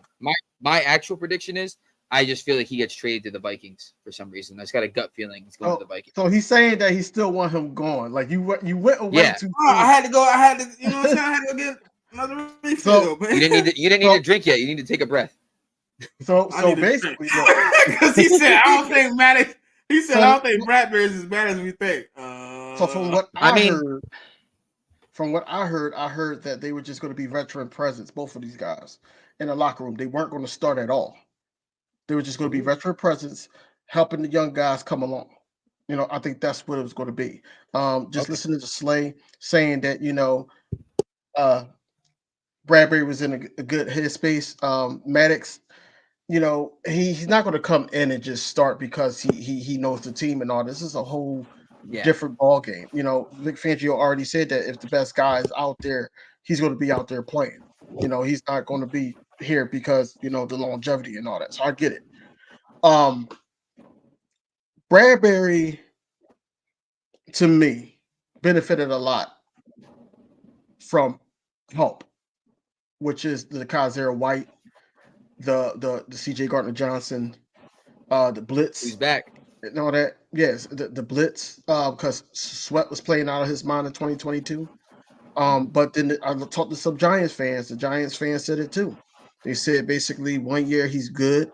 The next year, it's like, when we lose people, it's this Bradbury. So the inconsistency starts with what you put around him.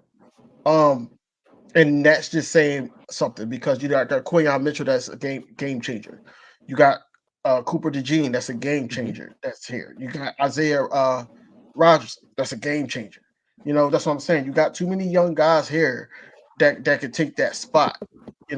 Regardless if you like Cooper DeJean on the outside or not, it's a lot of guys that could actually come and take that spot. Now, as far as Maddox, you got a lot of guys that could take that spot too. You got Cooper DeJean. You got Tyler Hall. If they keep him, he had a good percentage in the slot last year. So my whole thing is if you do decide to keep him, you got to make a good goddamn great debate on why you kept him over certain talents, and then also have these talents just sitting in the practice squad. Mm-hmm. The veteran presence thing I like, and I get that because it's like, although, like I said, we joke about Bradbury, he's still a veteran in the league. He's still seen a lot of things that these young dudes haven't seen yet. So having that in the room, and also being like, hey, look at guys, see right here? This is my tape. Don't do that. It helps. It still helps. We're in the Super Bowl, guys, because we're gonna be there again. See how I grabbed that guy? Don't do that. Mahomes is gonna overthrow him. Don't worry. We'll be good. Don't grab him. I think having him in that locker room to teach his wrongs to these young guys is great. My only concern is not concerned, but where do you think in the next 2 years, who do you think the starting corners are going to be inside and out? I'm hopeful that it's Quinyon Mitchell and Isaiah Rodgers. So what you think Cooper is just going straight inside? I like him in the slot, or like him even taking over Reed Blankenship's spot. Those two spots for him is good for me. I think I don't want to say Cooper, because Cooper we've already seen it. He can play outside. He's locked up Marvin Harrison Jr. Like we've seen, he has highlights. He's an athletic freak, and I think I don't want to say it's funny because he's a white guy, but like it's kind of funny that everyone's just like put him at safety, and it's like he can play corner. He can, but I think we're gonna see that more as the season goes if he can keep up in the league. And so I think they're gonna keep him in the slot over Maddox. I think Quinyon will start, and Cooper will be in the slot to like get his footing in. And if he survives in the slot, and they're like, all right, then he might move outside. And Rodgers, Like him and Rodgers will fight for the outside slot over Slay. And I think Tyler Hall might be the slot guy. Outside spot over Slay. Like Quignon's going to take over for Bradbury. And then Cooper might take over for Slay, or Rodgers might take over for Slay. And then Tyler might be the slot guy. I don't want to delegate Cooper to outside. I kind of want to keep him where you can rotate him. If you put him outside, he's not going anywhere else. Then his ability to play multiple positions kind of goes to waste. I was gonna say that too, because that's why I was saying start him in the slot, because when it comes to certain plays where like you got to switch coverages, he could pick up right there. If you got a guy crossing, it's like Cooper can just, all right, I'm gonna take this guy and you take him, and Cooper just fucking runs up and catches that guy, and it's like, all right, cool, that's great. You know what I mean? I think they need to convert Keely Ringo to a safety so he can actually play football. God damn, I forgot all about Keely and Ricks, bro. We are stacked. God damn. Then these guys gonna have to be in the practice squad, huh? Bro, I forgot all about Ringo and Ricks. Zach is gone. We got too many.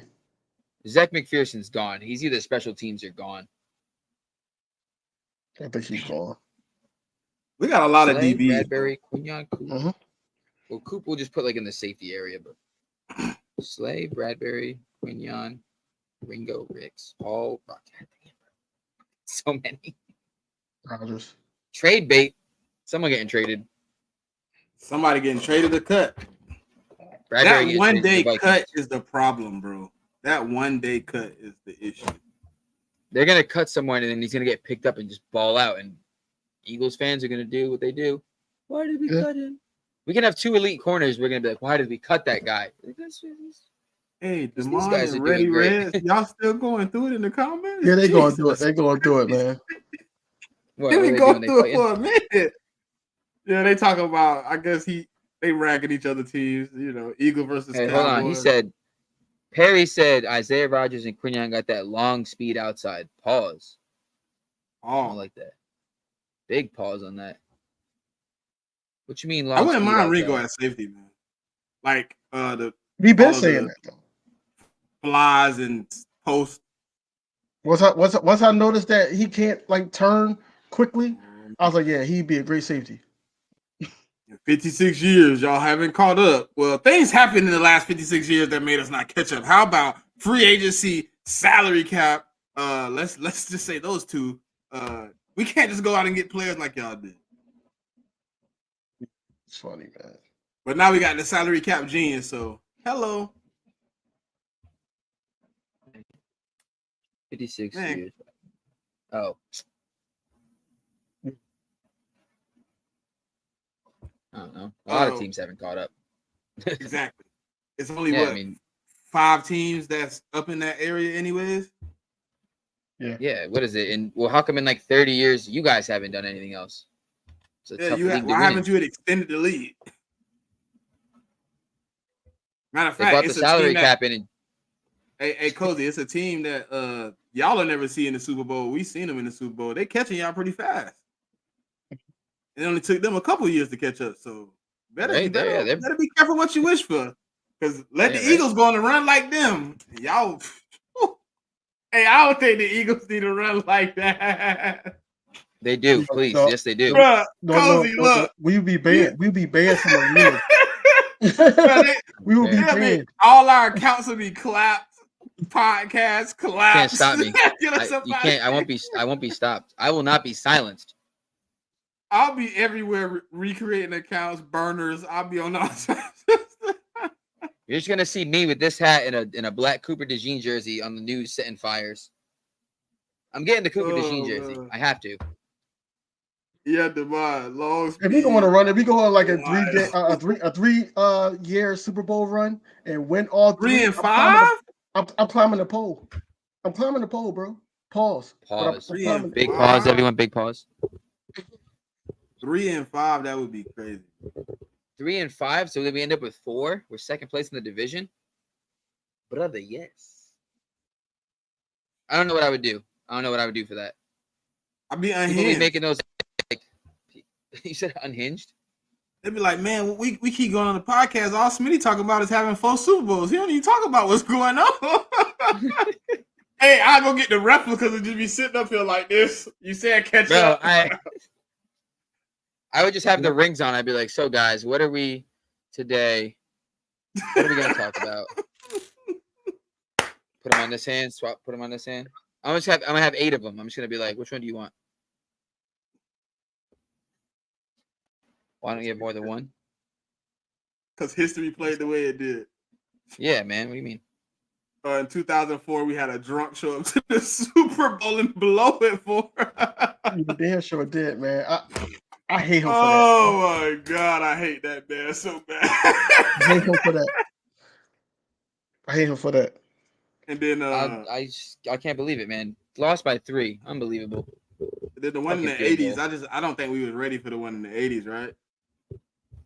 Against the Raiders. Yeah, I don't think we was ready. The Raiders was a powerhouse at that time. Yeah. That one we just got lucky. We were like, yeah. And then what was it? Well, we didn't get to the Super Bowl, but what was it? The 08 against the Cardinals. Yeah. That should have, if we had beat the Cardinals, we were definitely beating the Steelers. Facts.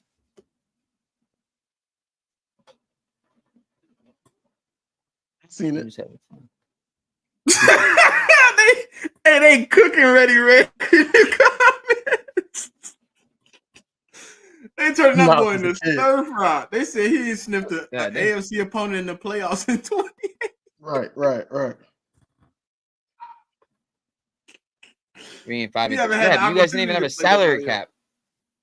Jerry Jones was buying all his players. They put a salary cap in, and he was like, "Wait, hold on, I can't just buy good guys anymore." They're like, "No, there's a limit." And he's like, "Well, how do you expect me to win? I'm America's team." And they were like, "Figure it out." And he's like, "I'll figure it out."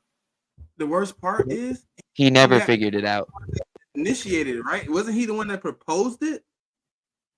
I believe so. I think he's the one that proposed it. He proposed the salary cap and lost. That's even worse. You like, I need to make a disadvantage for other teams so I can keep winning. I think we should start the salary cap.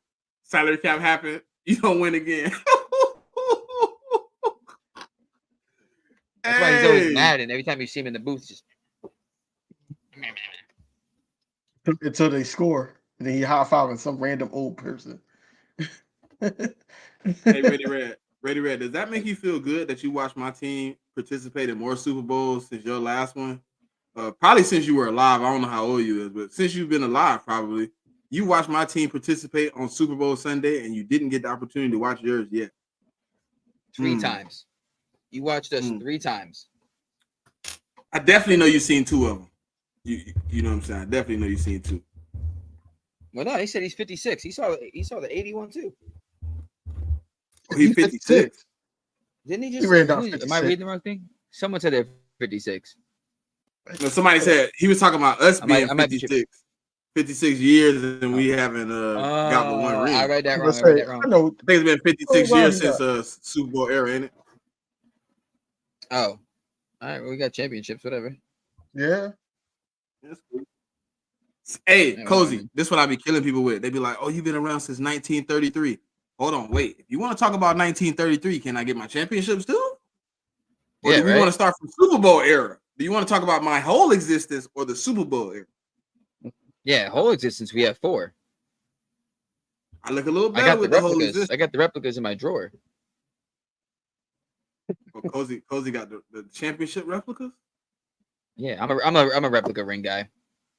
I know people call it crazy, but I still want to get the replica for the NFC Championship that we in 2022. I know it's just the champion NFC, but I still want. I think it's cool. I can't believe we fumbled that sack, man. I can't believe we fumbled that bad. Well, we didn't. The fucking Sodfather and Jalen Hurts. Damn it, Jalen Hurts better not never fumble again in the Super Bowl. I can't put the loss on Jalen or Bradbury because those one things weren't gonna. Those one things didn't lose us the game. Nah, it's a bunch of crucial plays that lose you a game. That's what I'm saying. There's one play you can pick multiple plays that lost it, but the overall thing that fucked us as a team was having that soggy ass field that neutralized our entire defense. We had 72 sacks in the season, and we couldn't get one in the Super Bowl because everyone's just slipping and sliding. And then it's like, oh, well, the Chiefs were doing that. The Chiefs' defense wasn't as dominant as our defense, bro. If that field wasn't slippery, Mahomes would have been sacked 5 times. We would have won by 20 points minimum. Hey, when the last time y'all the Phillies win a chip recently? Yeah. 2008 was the last time they won. So y'all been to more than one parade in Philly, right? Because I'm not outside of the Eagles, you know. Yeah. I'm not even from Philly. No, I'm saying outside of the Eagles, I steer clear of the rest of y'all teams. Yeah, Phillies won 2008. They went to the World Series a couple years ago, didn't win. 4 years ago. Yeah, and then they didn't win that, and then same thing last year, playoffs and out. But that's gonna change this year. Phillies are the best team in baseball. And y'all know what's funny though? Like as far as like teams, I think the Eagles are the most competitive team with the least amount of chips that I cheer for. It's passionate. Red Sox, Passionate got 9. fan base. Lakers, 17. Florida State, we got 4. Like, and then the Eagles is like 1. But y'all gonna be mad when we get multiple. When we get 2 and 3, and we start running up on y'all, and Jalen Hurts walking around like this with rings on his fingers, y'all gonna be upset. Y'all gonna be mad. Yeah, the no rings joke is funny, and then we got one, and then it's well you only got 1, and then we're gonna get 2, and it's gonna be like, well you don't got 5. Yeah, then it's like, all right, like you already know a Cowboys argument every time you talk to him. No matter what stat or whatever you bring up, it's always gonna boil back down to 5 rings or Dak owns the division, and it's like, cool, hang the banner, Dak owns the division, and then we're like, but Jalen Hurts. But Jalen Hurts has more wins than Dak. That record versus us, right? Because I said, if you want to be technical, if you want to break down the record, right? He 4-3 against Carson Wentz, and then we can move however you want from there. They be like, yeah. Now let's really name who you played in the other 4 games, and one of them is Jalen Hurts. The other 3 are backups. Mm-hmm. Yeah, like all right, cool, like. Hang the banner. Dak won some divisional games. Didn't win when it matters. They're not even in Dallas. They moved the Cowboys out of Dallas. They've been losing so much. Dallas is like, man, you got to go to Arlington, man. We can't keep dealing with you. That's what I'm saying. You're not even. You got to go to Arlington. You're the Arlington Cowboys. That's crazy. Philadelphia Eagles are right. Ain't that where King of the Hill is? Huh? Like King of the Hill, that show? Ain't King of the Hill shot at Arlington? No, I think so. So like, yeah, go out there. Accessories. Oh, good. So Bobby. Cozy, 7 on Tuesday, right? You gonna check with the crew? Yeah. Twizzy said he can't because it's like 4 on the West Coast. I don't know if Rico can. What's the best time? I mean, honestly, they're later. I remember, bro. Like they try to do our pods at like 8:30 Eastern time. I might can do that. We might can move it to 8:30. 8:30. All right. Yeah, I'll ask him. I mean, because Rock's the newest guy that just joined. He's funny though. We were supposed to do something last week, but my daughter graduated from and all that junk just went to crazy. Oh, congrats for her. Yeah, man. She graduated from high school, so we was doing a lot of stuff, and then I wasn't supposed to go to the rehearsal last minute. I got a phone call. You gotta take her. I'm like, all right. I'm going. All right. Wasn't planning on it, but I will now. Yeah, I had a show, but I'll cancel it. No problem. Yeah, I think Coach should be free too. That's Coach. Coach Down. That's a great guy to talk X's and O's with, obviously. But yeah, because you have that on the app, you can just like go through every week and then you just pick a team. You pick what team's gonna win, and then when you get to the bottom, it'll go to the next week, and you just go through for 16 weeks. And it lines it all up. I think I'd be doing that sometimes for fun. But bro, not having the Texans in the playoffs and like 2 shuffles. That's crazy. 2 shuffles. That makes 0 sense.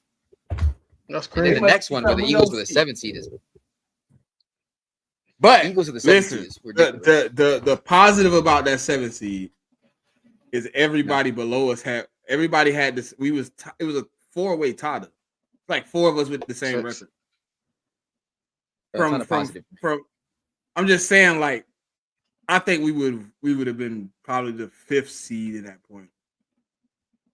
I just don't see us 11-6. Yes, it's a good season, but I see so much for us. Like, I do not see. I see more than 11 wins. yeah, 11-6 it just seems. I got it like at the least. the least probably. Yeah, 11-6 is probably everything went bad and we look like we looked last year. Yeah, that's the floor. I got us probably like. I want to go back to 14-3 to be honest. I would like that. I would enjoy that very much. I'm a humble guy. I'll take 15-2. I'm not crazy. You know what I mean? Hey, listen. I'm I heard a fan say I'll take 2 losses. I seen a fan he was dead serious, and they would like break it down. He was like, the only team that would give us a problem is Joe Burrow. The Ravens. He was like, we're gonna beat them. The only reason we're gonna lose, he said we was gonna lose to the Ravens. He was like, the only reason we're gonna lose is because we're gonna be riding so high. We just gonna end up going in there and fumbling the game on some bullshit. We're gonna win all the other games. I was like, well, when I first saw the schedule, I was pissed because I was like, yo, that week 5 bye is disgusting. But what I like about it is we're so used to like wanting a late bye. So like we're going through the season and like by the time it's week 9, you've played so much. And like by that time you usually have your short week scenario. You've played so much that like the bodies are like just broken down too much. So that 2 weeks is like you're resting too much. You know what I mean? It's like you've done too much and now you're resting too much. And then it's like, all right, hopefully we're recovered. Whereas I like this because it's that week 1 game in Brazil. Then we have 10 days rest. All right, bet. Then we play 4 games.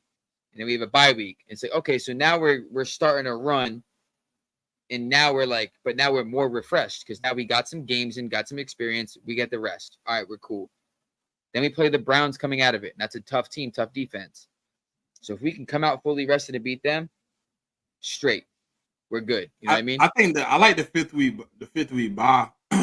Week 4 and week 6 to me are the 2 best defenses we're gonna play on that schedule. I think you get an opportunity to adjust after going and play Todd Bowles in week 4. You get to go back and look at the tape and say, look, this is what Todd Bowles do. We know the Browns are going to mimic it. Let's change the game plan. Let's go in with something different to attack the Browns. Because if you watch last year, when we played good DCs back to back, they almost mimicked game plans. We played Belichick, and then we played the Vikings, and they literally played the same game plan back to back weeks. The only difference was in the second time, Brian Johnson was like, I'm gonna give it to Swift and just see what happens. Yep. And he went crazy. But those 2 teams literally played us the same way. And I think it'll be the same scenario with the Bucks and the Browns, which I feel like it'll be a nice break right there at week 5 to give us an opportunity to adjust our offense and come in and still be, hitting on all cylinders. I agree. I like what you were saying. My bad. You good? You good? Water? I just drank water. I just drank a whole one. I drink. I'm a thirsty guy. I drink a lot of water. But I see, like you're saying, though, I like that because, like you said, the Bucks defense and then the Browns defense, we have that rest in between where like the offense gets the rest, where it's like, all right, cool, whew, all right. Now we're coming into the Browns with a better game plan, and then we beat them, right? And then we play the Giants. Okay, an easy game. Thank God. And then we play the Bengals. That's a tough game. So it's like and then we play the Jags. So it's like a very evenly spaced. It's not like good team. There's no gauntlet this year. It's all solid. And then, like I said, that we have that week 5 bye. But what is it? Week 11, after week 11, we have that, after that short game against the Commanders, we have that 10 days rest. So it's like, all right, we get another little mini bye. And we play the Rams, who don't have as much rest. So that's a good team. But like I said, we have a little bit more rest coming into that game. And then we play them. And then the Ravens. And then the last 5 games of the season is just like, all right. It's the opposite of a gauntlet. I don't even know what that is. It's Panthers, Steelers, Commanders, Cowboys at home, and then Giants like at home. 4 of the last 5 games are at home. That's great for us. I love this season. I hate it because a lot of the games I wanted to go to, they clumped together again and it screwed me. Oh man, Can't do it. Like my initial was to go to the Dallas game at home, and then they put the Dallas game week 17. I was like, I'm done with that one. I'll catch that if necessary. Yeah. I'm trying to go to that Cleveland. I ain't gonna even say trying. I'm going to that Cleveland. You I'm definitely going to the going. That's home 3 opener. days. 3 days before my birthday, so I gotta go to that Cleveland game. Oh, you have to. Yeah. I'm going to the home opener because I gotta do the home opener. Which home And then opener? Falcons. the real home opener. I'm not going to Brazil. I want to go to Brazil. I ain't saying I want to. But, I don't. Why? I got cousins that are Brazilian. I'm a target in Brazil Why? because I'm a white guy. Oh, I'm a tourist. Uh, Bro, Brazil is everyone thinks Brazil is just like this beautiful beach. It's no, not. no. It's It's not. dangerous over there. My too. cousin, It's dangerous. like I said, my cousin's Brazilian. He's from Brazil.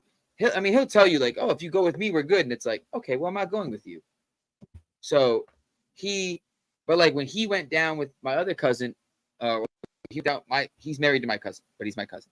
So when he went down with his wife, they like get in a taxi, and before they got in, he's like, don't speak. If they find out you're English, they might like kidnap us. So she's sitting in the car, just quiet, and he's sitting there talking, blah, blah, blah. It's like, bro, why would I want to? I like going to games and getting drunk. I don't want to go to no fucking stadium where like my drunk ass gonna do some stupid shit and get kidnapped.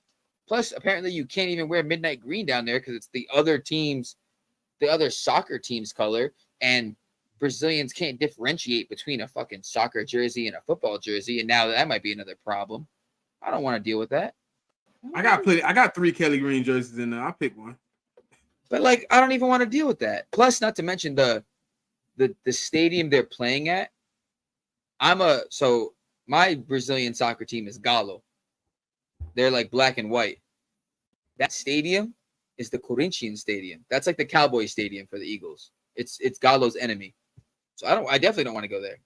Like, I don't ever want to go to Jerry World because I don't want to give him money. I don't want to go to Dallas and give Jerry Jones my money that I work hard for. So like that's also like that. I don't want to go to their stadium and give them money. If it was at we get a Galo piece stadium, of that revenue though. We get a piece of that ticket revenue though. I don't get it. I don't get none of it. I'm saying like the Eagles. The Eagles. They get a piece of that revenue. That's $1 billion industry. That's cool. They get enough of my money too. I'm waiting for the day where they give us a free ticket for maybe spend on shit. Yeah, we're gonna be waiting for a lifetime and some more for that. I know, man. I'm trying not to wait, but like I'm saying, like I spend too much money on the Eagles as it is. Because I live in Florida, so I gotta fly up to every game. Where you at, Cozy? South Florida. That didn't tell me nothing. I'm in Central Florida. Oh, where? I'm in Orlando, Kissimmee. Oh, kiss me. Oh, I'm in Delray. Okay. Thank you. I'm like, South Florida. I'm not one to be like, hey guys, here's exactly where I live. Like South Florida is like people that's not from Florida be like, oh, South Florida. Oh, yeah. you from West Palm? You from the Keys? Like, whoa, it's a difference, big difference. No. You gotta know. It's a line, and then everything else. See, when you get to like the forts in Miami, they don't Fort even Pierce consider and Vero themselves. Beach. They don't even consider that's themselves South Florida. That's South Florida. They're their own area. King DV, if you don't know, so South Florida is like West Palm Beach, Lake Worth, Boynton, Lantana, Manalapan, Delray, Highland, Boca, Hollywood. I was trying to go down. Boca. Pompano. Shout out Kodak Black. I said what I say. Boca, Deerfield, Yeah. Coral Springs, Wellington. Fort Myers. No, Fort Myers is west. I thought. That's like Tampa, Clearwater. I only know that because I went on the cruise. Fort and Myers it hit is Fort Myers. Fort Myers is South Florida, bro. No, Fort Myers is west. It's South. South Florida is like east. It's south, but people when you say South Florida, they consider the East Coast. If you gotta I take consider Alligator Alley to get to it, everything past Port St. Lucie is south. I don't think Fort Myers is south of Port St. Lucie though. I don't think. I want to say Port St. Lucie. Yeah, Port St. Lucie is north of Fort Myers. Hold bro. on, I'm zooming By out of an my hour. location. It's an hour. Fort Myers is like directly west of West Palm. But yeah, that's the West Coast. Hialeah, that's Homestead, the Keys, Key Largo, Hialeah, Miami, Miramar, Kendall. Hey, Davie, DV, I'm Weston. gonna tell you this. Everybody from South Florida considers something else South Florida. That's how it is here. You know. Yeah, like I mean, when you ask, like if I call my cousin on the phone right now, like, bruh, what part of Florida you stay in? He stay in Fort Myers. He'd be like, oh, I'm in South Florida.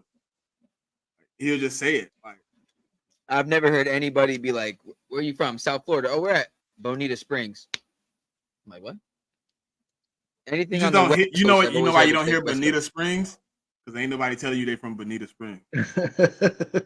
I'm from Golden Gate. They ain't telling you that one You either. ever been to Pahokee? Yes. That place is great.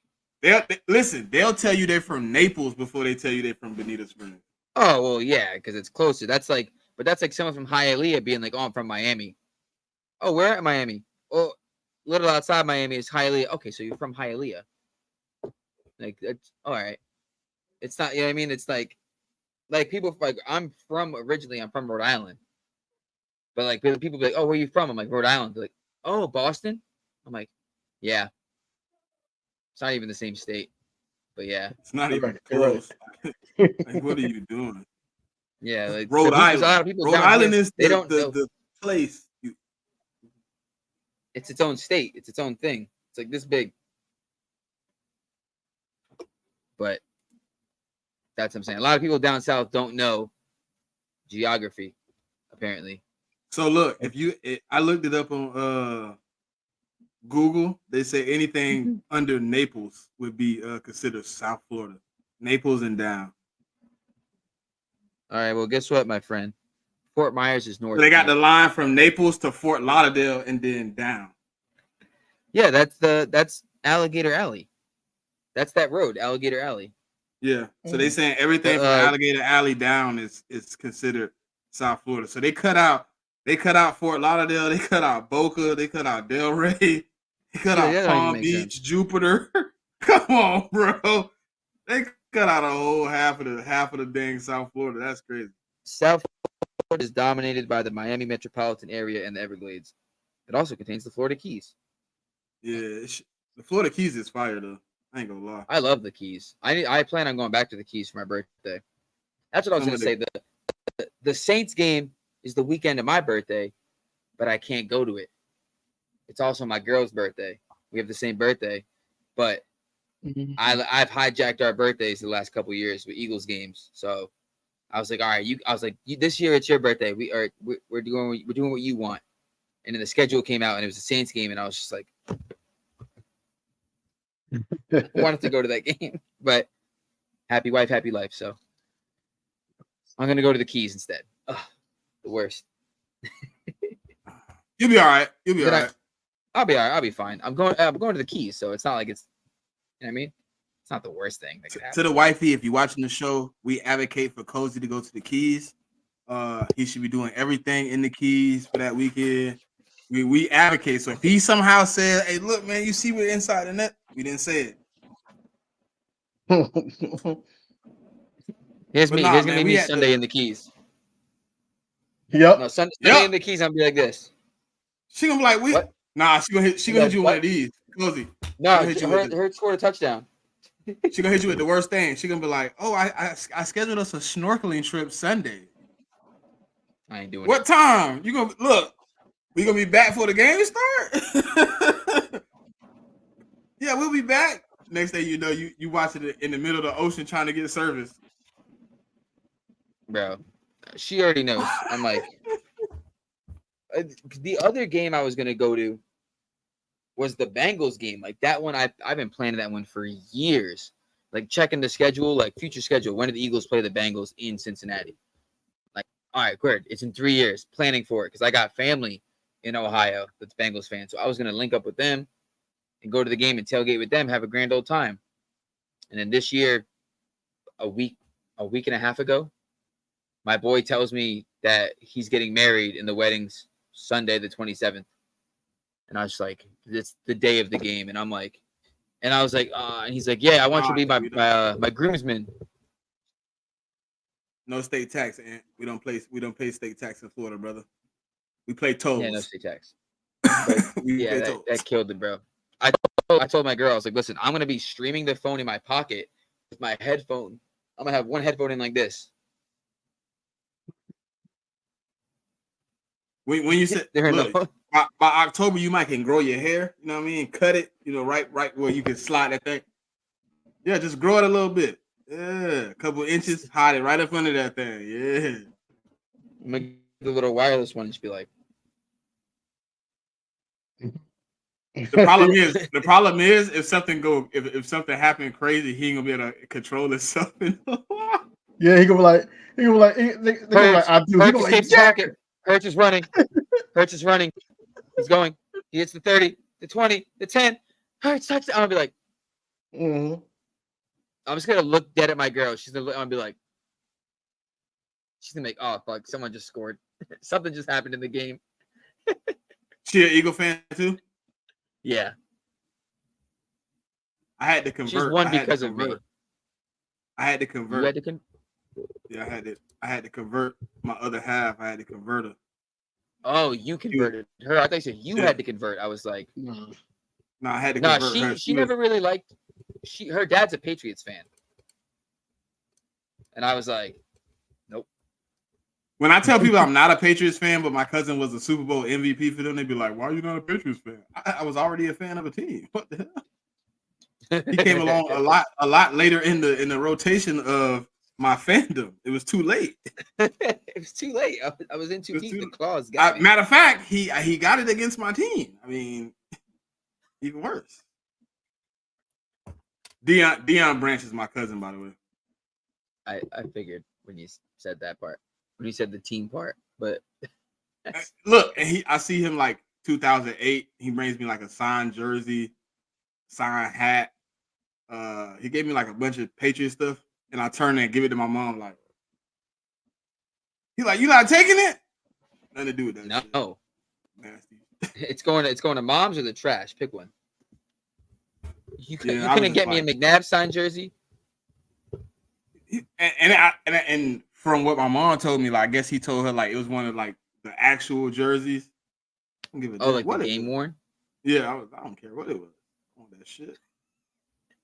Every time I look at that jersey, I'll be mad as hell. Look, Mom, you better keep it because you might be mad at me because I might set it on fire. And the next time you ask me where it's at, I'm gonna tell you it's burnt to crisp. Because that Super Bowl cost me years and years of misery until I got my get back. Oh, brother, listen. Like I said, I'm from New England, so I watched that, and for 13 years, I just heard shit talk. Just 13 years straight.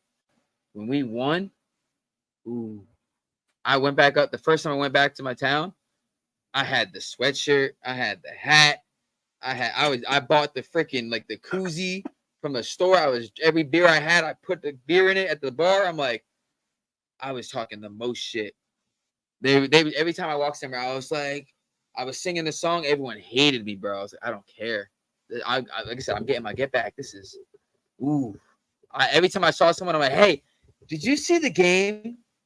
The game 2 weeks ago. Did you see it? They're like, bro, fuck off. I'm like, no, I just want to know if you saw it. Yeah. Did you see it? The win felt good, right, Cozy? What happened? But what? I had to go to a seminar the day after the Super Bowl loss. This one. And I came with all Eagle stuff. Like, I'm gonna go to the seminar and stunt. So when it's time to get dressed the next morning, and I'm like, oh, I gotta wear this Eagle stuff. So I'm sitting in the seminar, bro. Everybody walked by me and be like, man, my bad. I'm sorry. Good try.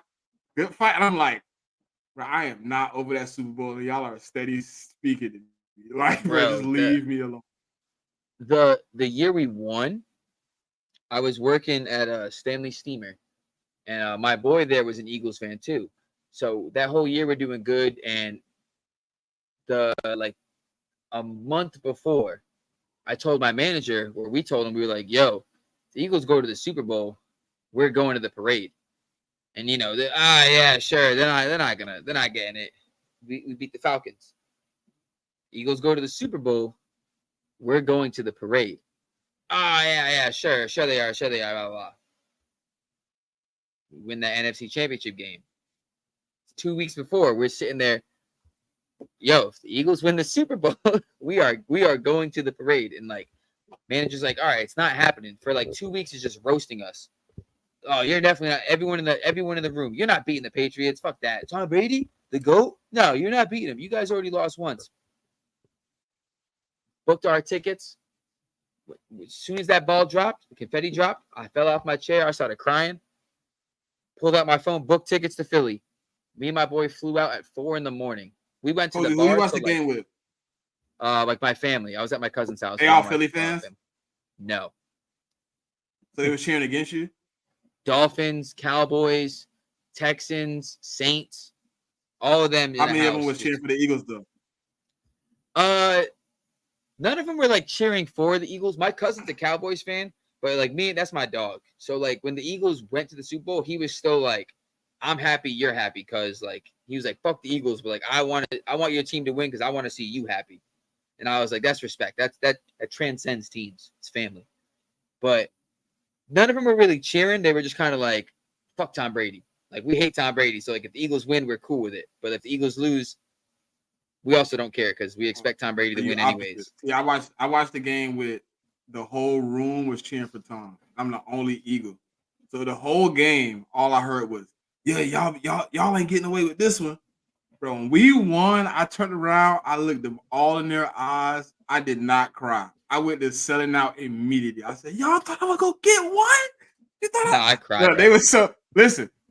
I ran, it was at my house. So all of a sudden, I'm alone. Everybody left. I'm selling out. I'm like, we got one? You thought I was gonna get one? Y'all came in here with that pump. I was selling out. And when they left, bro, I was just like, I sat on the couch and I was just like, we just won the Super Bowl.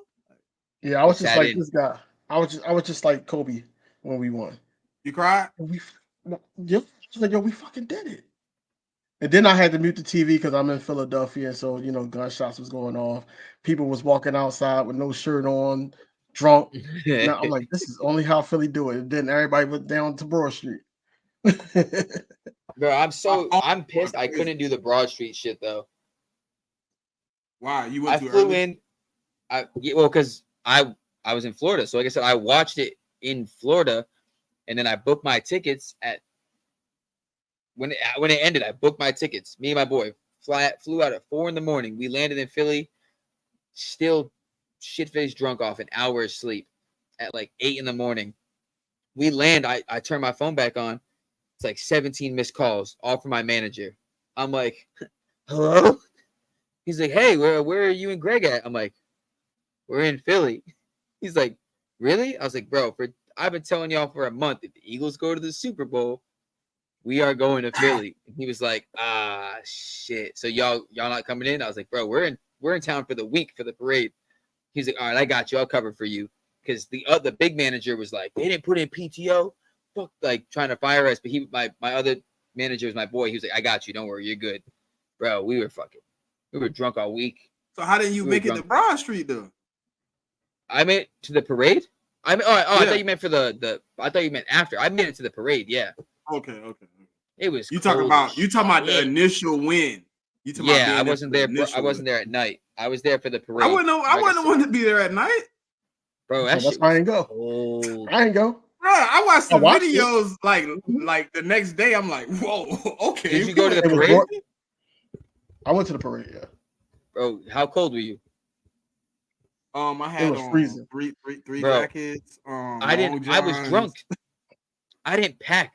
I took a backpack and just started I threw in like 2 jerseys, basketball shorts, like sweatpants. Oh yeah, you was wilding. Like 2 pairs of underwear. I was like, I'll live. I'll be fine. Hopped on a plane, landed, and I was like, fuck. That day of the parade, like the morning, I walked into I don't even remember where. I was literally drunk the whole week. I like walked into some random store, mall, and I just bought some pants, like some jeans with holes in it, because that's like the only thing that was in my size there at the time. So I just bought some jeans, threw those on over my shorts, walked into like a CVS and bought like a zip up hoodie because it wasn't even still cold as shit. He went totally unprepared. Bro, zip up extra small. I wore it like a fucking like a thermal shirt. I just fucking zipped it up, threw on my like a shirt, my sweatshirt, my jersey, and my hat. I have the photos of me. If you look at them, I'm just like just cold as shit, face frozen. It's great. I was drinking Henny walking down the street. We were chanting "fuck Tom Brady." We were like starting chants throughout the whole thing. We were like, "Fuck." We found a little girl and she had a sign that said "fuck Tom Brady" on it. We were like, "Yes." DV, yes. DV, I don't know. Listen, I came home. I left my house with a phone, a wallet, a few other things. I came back home. My pockets was empty. I don't know where my phone at, my wallet, nothing. I don't know where nothing at. I don't. And guess what? I didn't care. I was like, hey, I didn't care. We got a chip. Listen, if we get another chip, I'm gonna freeze again, brothers. I ain't gonna lie to you. Yep. I will pack properly this time. Tell you that. I might irresponsibly pack just for the experience. Bro, it was a movie. The Hangover, but it was funny as shit. It was, bro. We went to like, cause his cousin, my boy's from Jersey. He grew up playing ball with Mike Trout. Like he's from there. And like I think the first night we went to Atlantic City. We were just fucking gambling with his cousin who's like a professional gambler. So like we all left the casino with money. We were all up a couple hundred. I was like, this is great. I just bought my ticket back. Like this is fucking phenomenal. And then it was just all fucking cold weather. I didn't even book Airbnbs the entire time I was there. I booked like the first 2 nights. And then I just had to like find shit the next couple nights. It was all just. Well, luckily my brother lives there now, so this time I won't have to do anything but get there. I got friends there, so I'm good. Hey, DV. DV said I could sleep on his couch. Hey, that's fine. That's fine. I'll catch somebody's couch. I'll bring my own pillow. I'm bringing pillow and cover. All you gotta do is provide me. Hey, where can I lay down? I don't need it to be comfortable. Yeah. I just need it to be able to sleep. Yeah, I'll go buy pillows and blankets from Walmart, and then you can keep them in the closet for guests. Just let me fucking stay somewhere. Is this corner good? No one's okay. Well, we at the 2 hour and 45-minute mark, man. We got Cozy came through, man. We hung out with us. Cozy, what y'all got coming up? I know y'all got don't y'all got a show today? We had one earlier. I did it. It was just me. Everyone else was busy. So I had to go on solo dolo and talk to myself. Great conversation. Love that guy. Should have hit me. But we usually do our Friday pods still. We do pods every Wednesdays and Fridays. Wednesdays usually like the professional group one. Friday, it's more happy hour with me and Twizzy. You guys are welcome to join. It's just us drinking beers, bullshitting, talking sports and fights coming up. But yeah, that's pretty much it. DV, you got anything for the people? Go Birds, man. I mean, every week we come to you with the same thing, man. And we're going to come to you with another special one next week. So listen, Tuesday, I'm not going to give you a time because me and Cozy got to figure out when his Padres are going to be available, what time. Mm-hmm. But I think last time, he said 8. We had to do it at 8. We'll figure it out. 8 might be. But we're going to do a full schedule. So we're going to do all the teams, 17, 18 weeks, and the playoffs. We're going to figure it out. Y'all tap in with us. Saturday, I'm releasing 10 to 6 in our power rankings on the check down. Saturday noon. That's all I got for the people, man. Y'all tap in with the Swoop Boys though, on Twitter, on YouTube. like, subscribe. Don't tell them Smitty sent you. Don't tell them. Just go like, comment, subscribe. Hit the notification. It's a little bell right next to it. If you click ring the bell, it give you this nice feature where every time they drop something on the page, you'll get a notification to your nice little cellular phone that everybody holds every 25 seconds. So you can do that for us, man. We appreciate it. Cozy, we'll see you Tuesday, brother. I'm out. All right, man. Appreciate y'all, boys. Yo, what's going on, everybody, man? It's your boy King DV, and I'm with my co-host Smitty. What's going on, bro? Man, it's love, man. Time for A.J. Brown. Michael Carter the second. They don't know Jalen Hurts like we know Jalen Hurts. Was hanging on to Jalen Hurts. Until next time, man, y'all know what it is.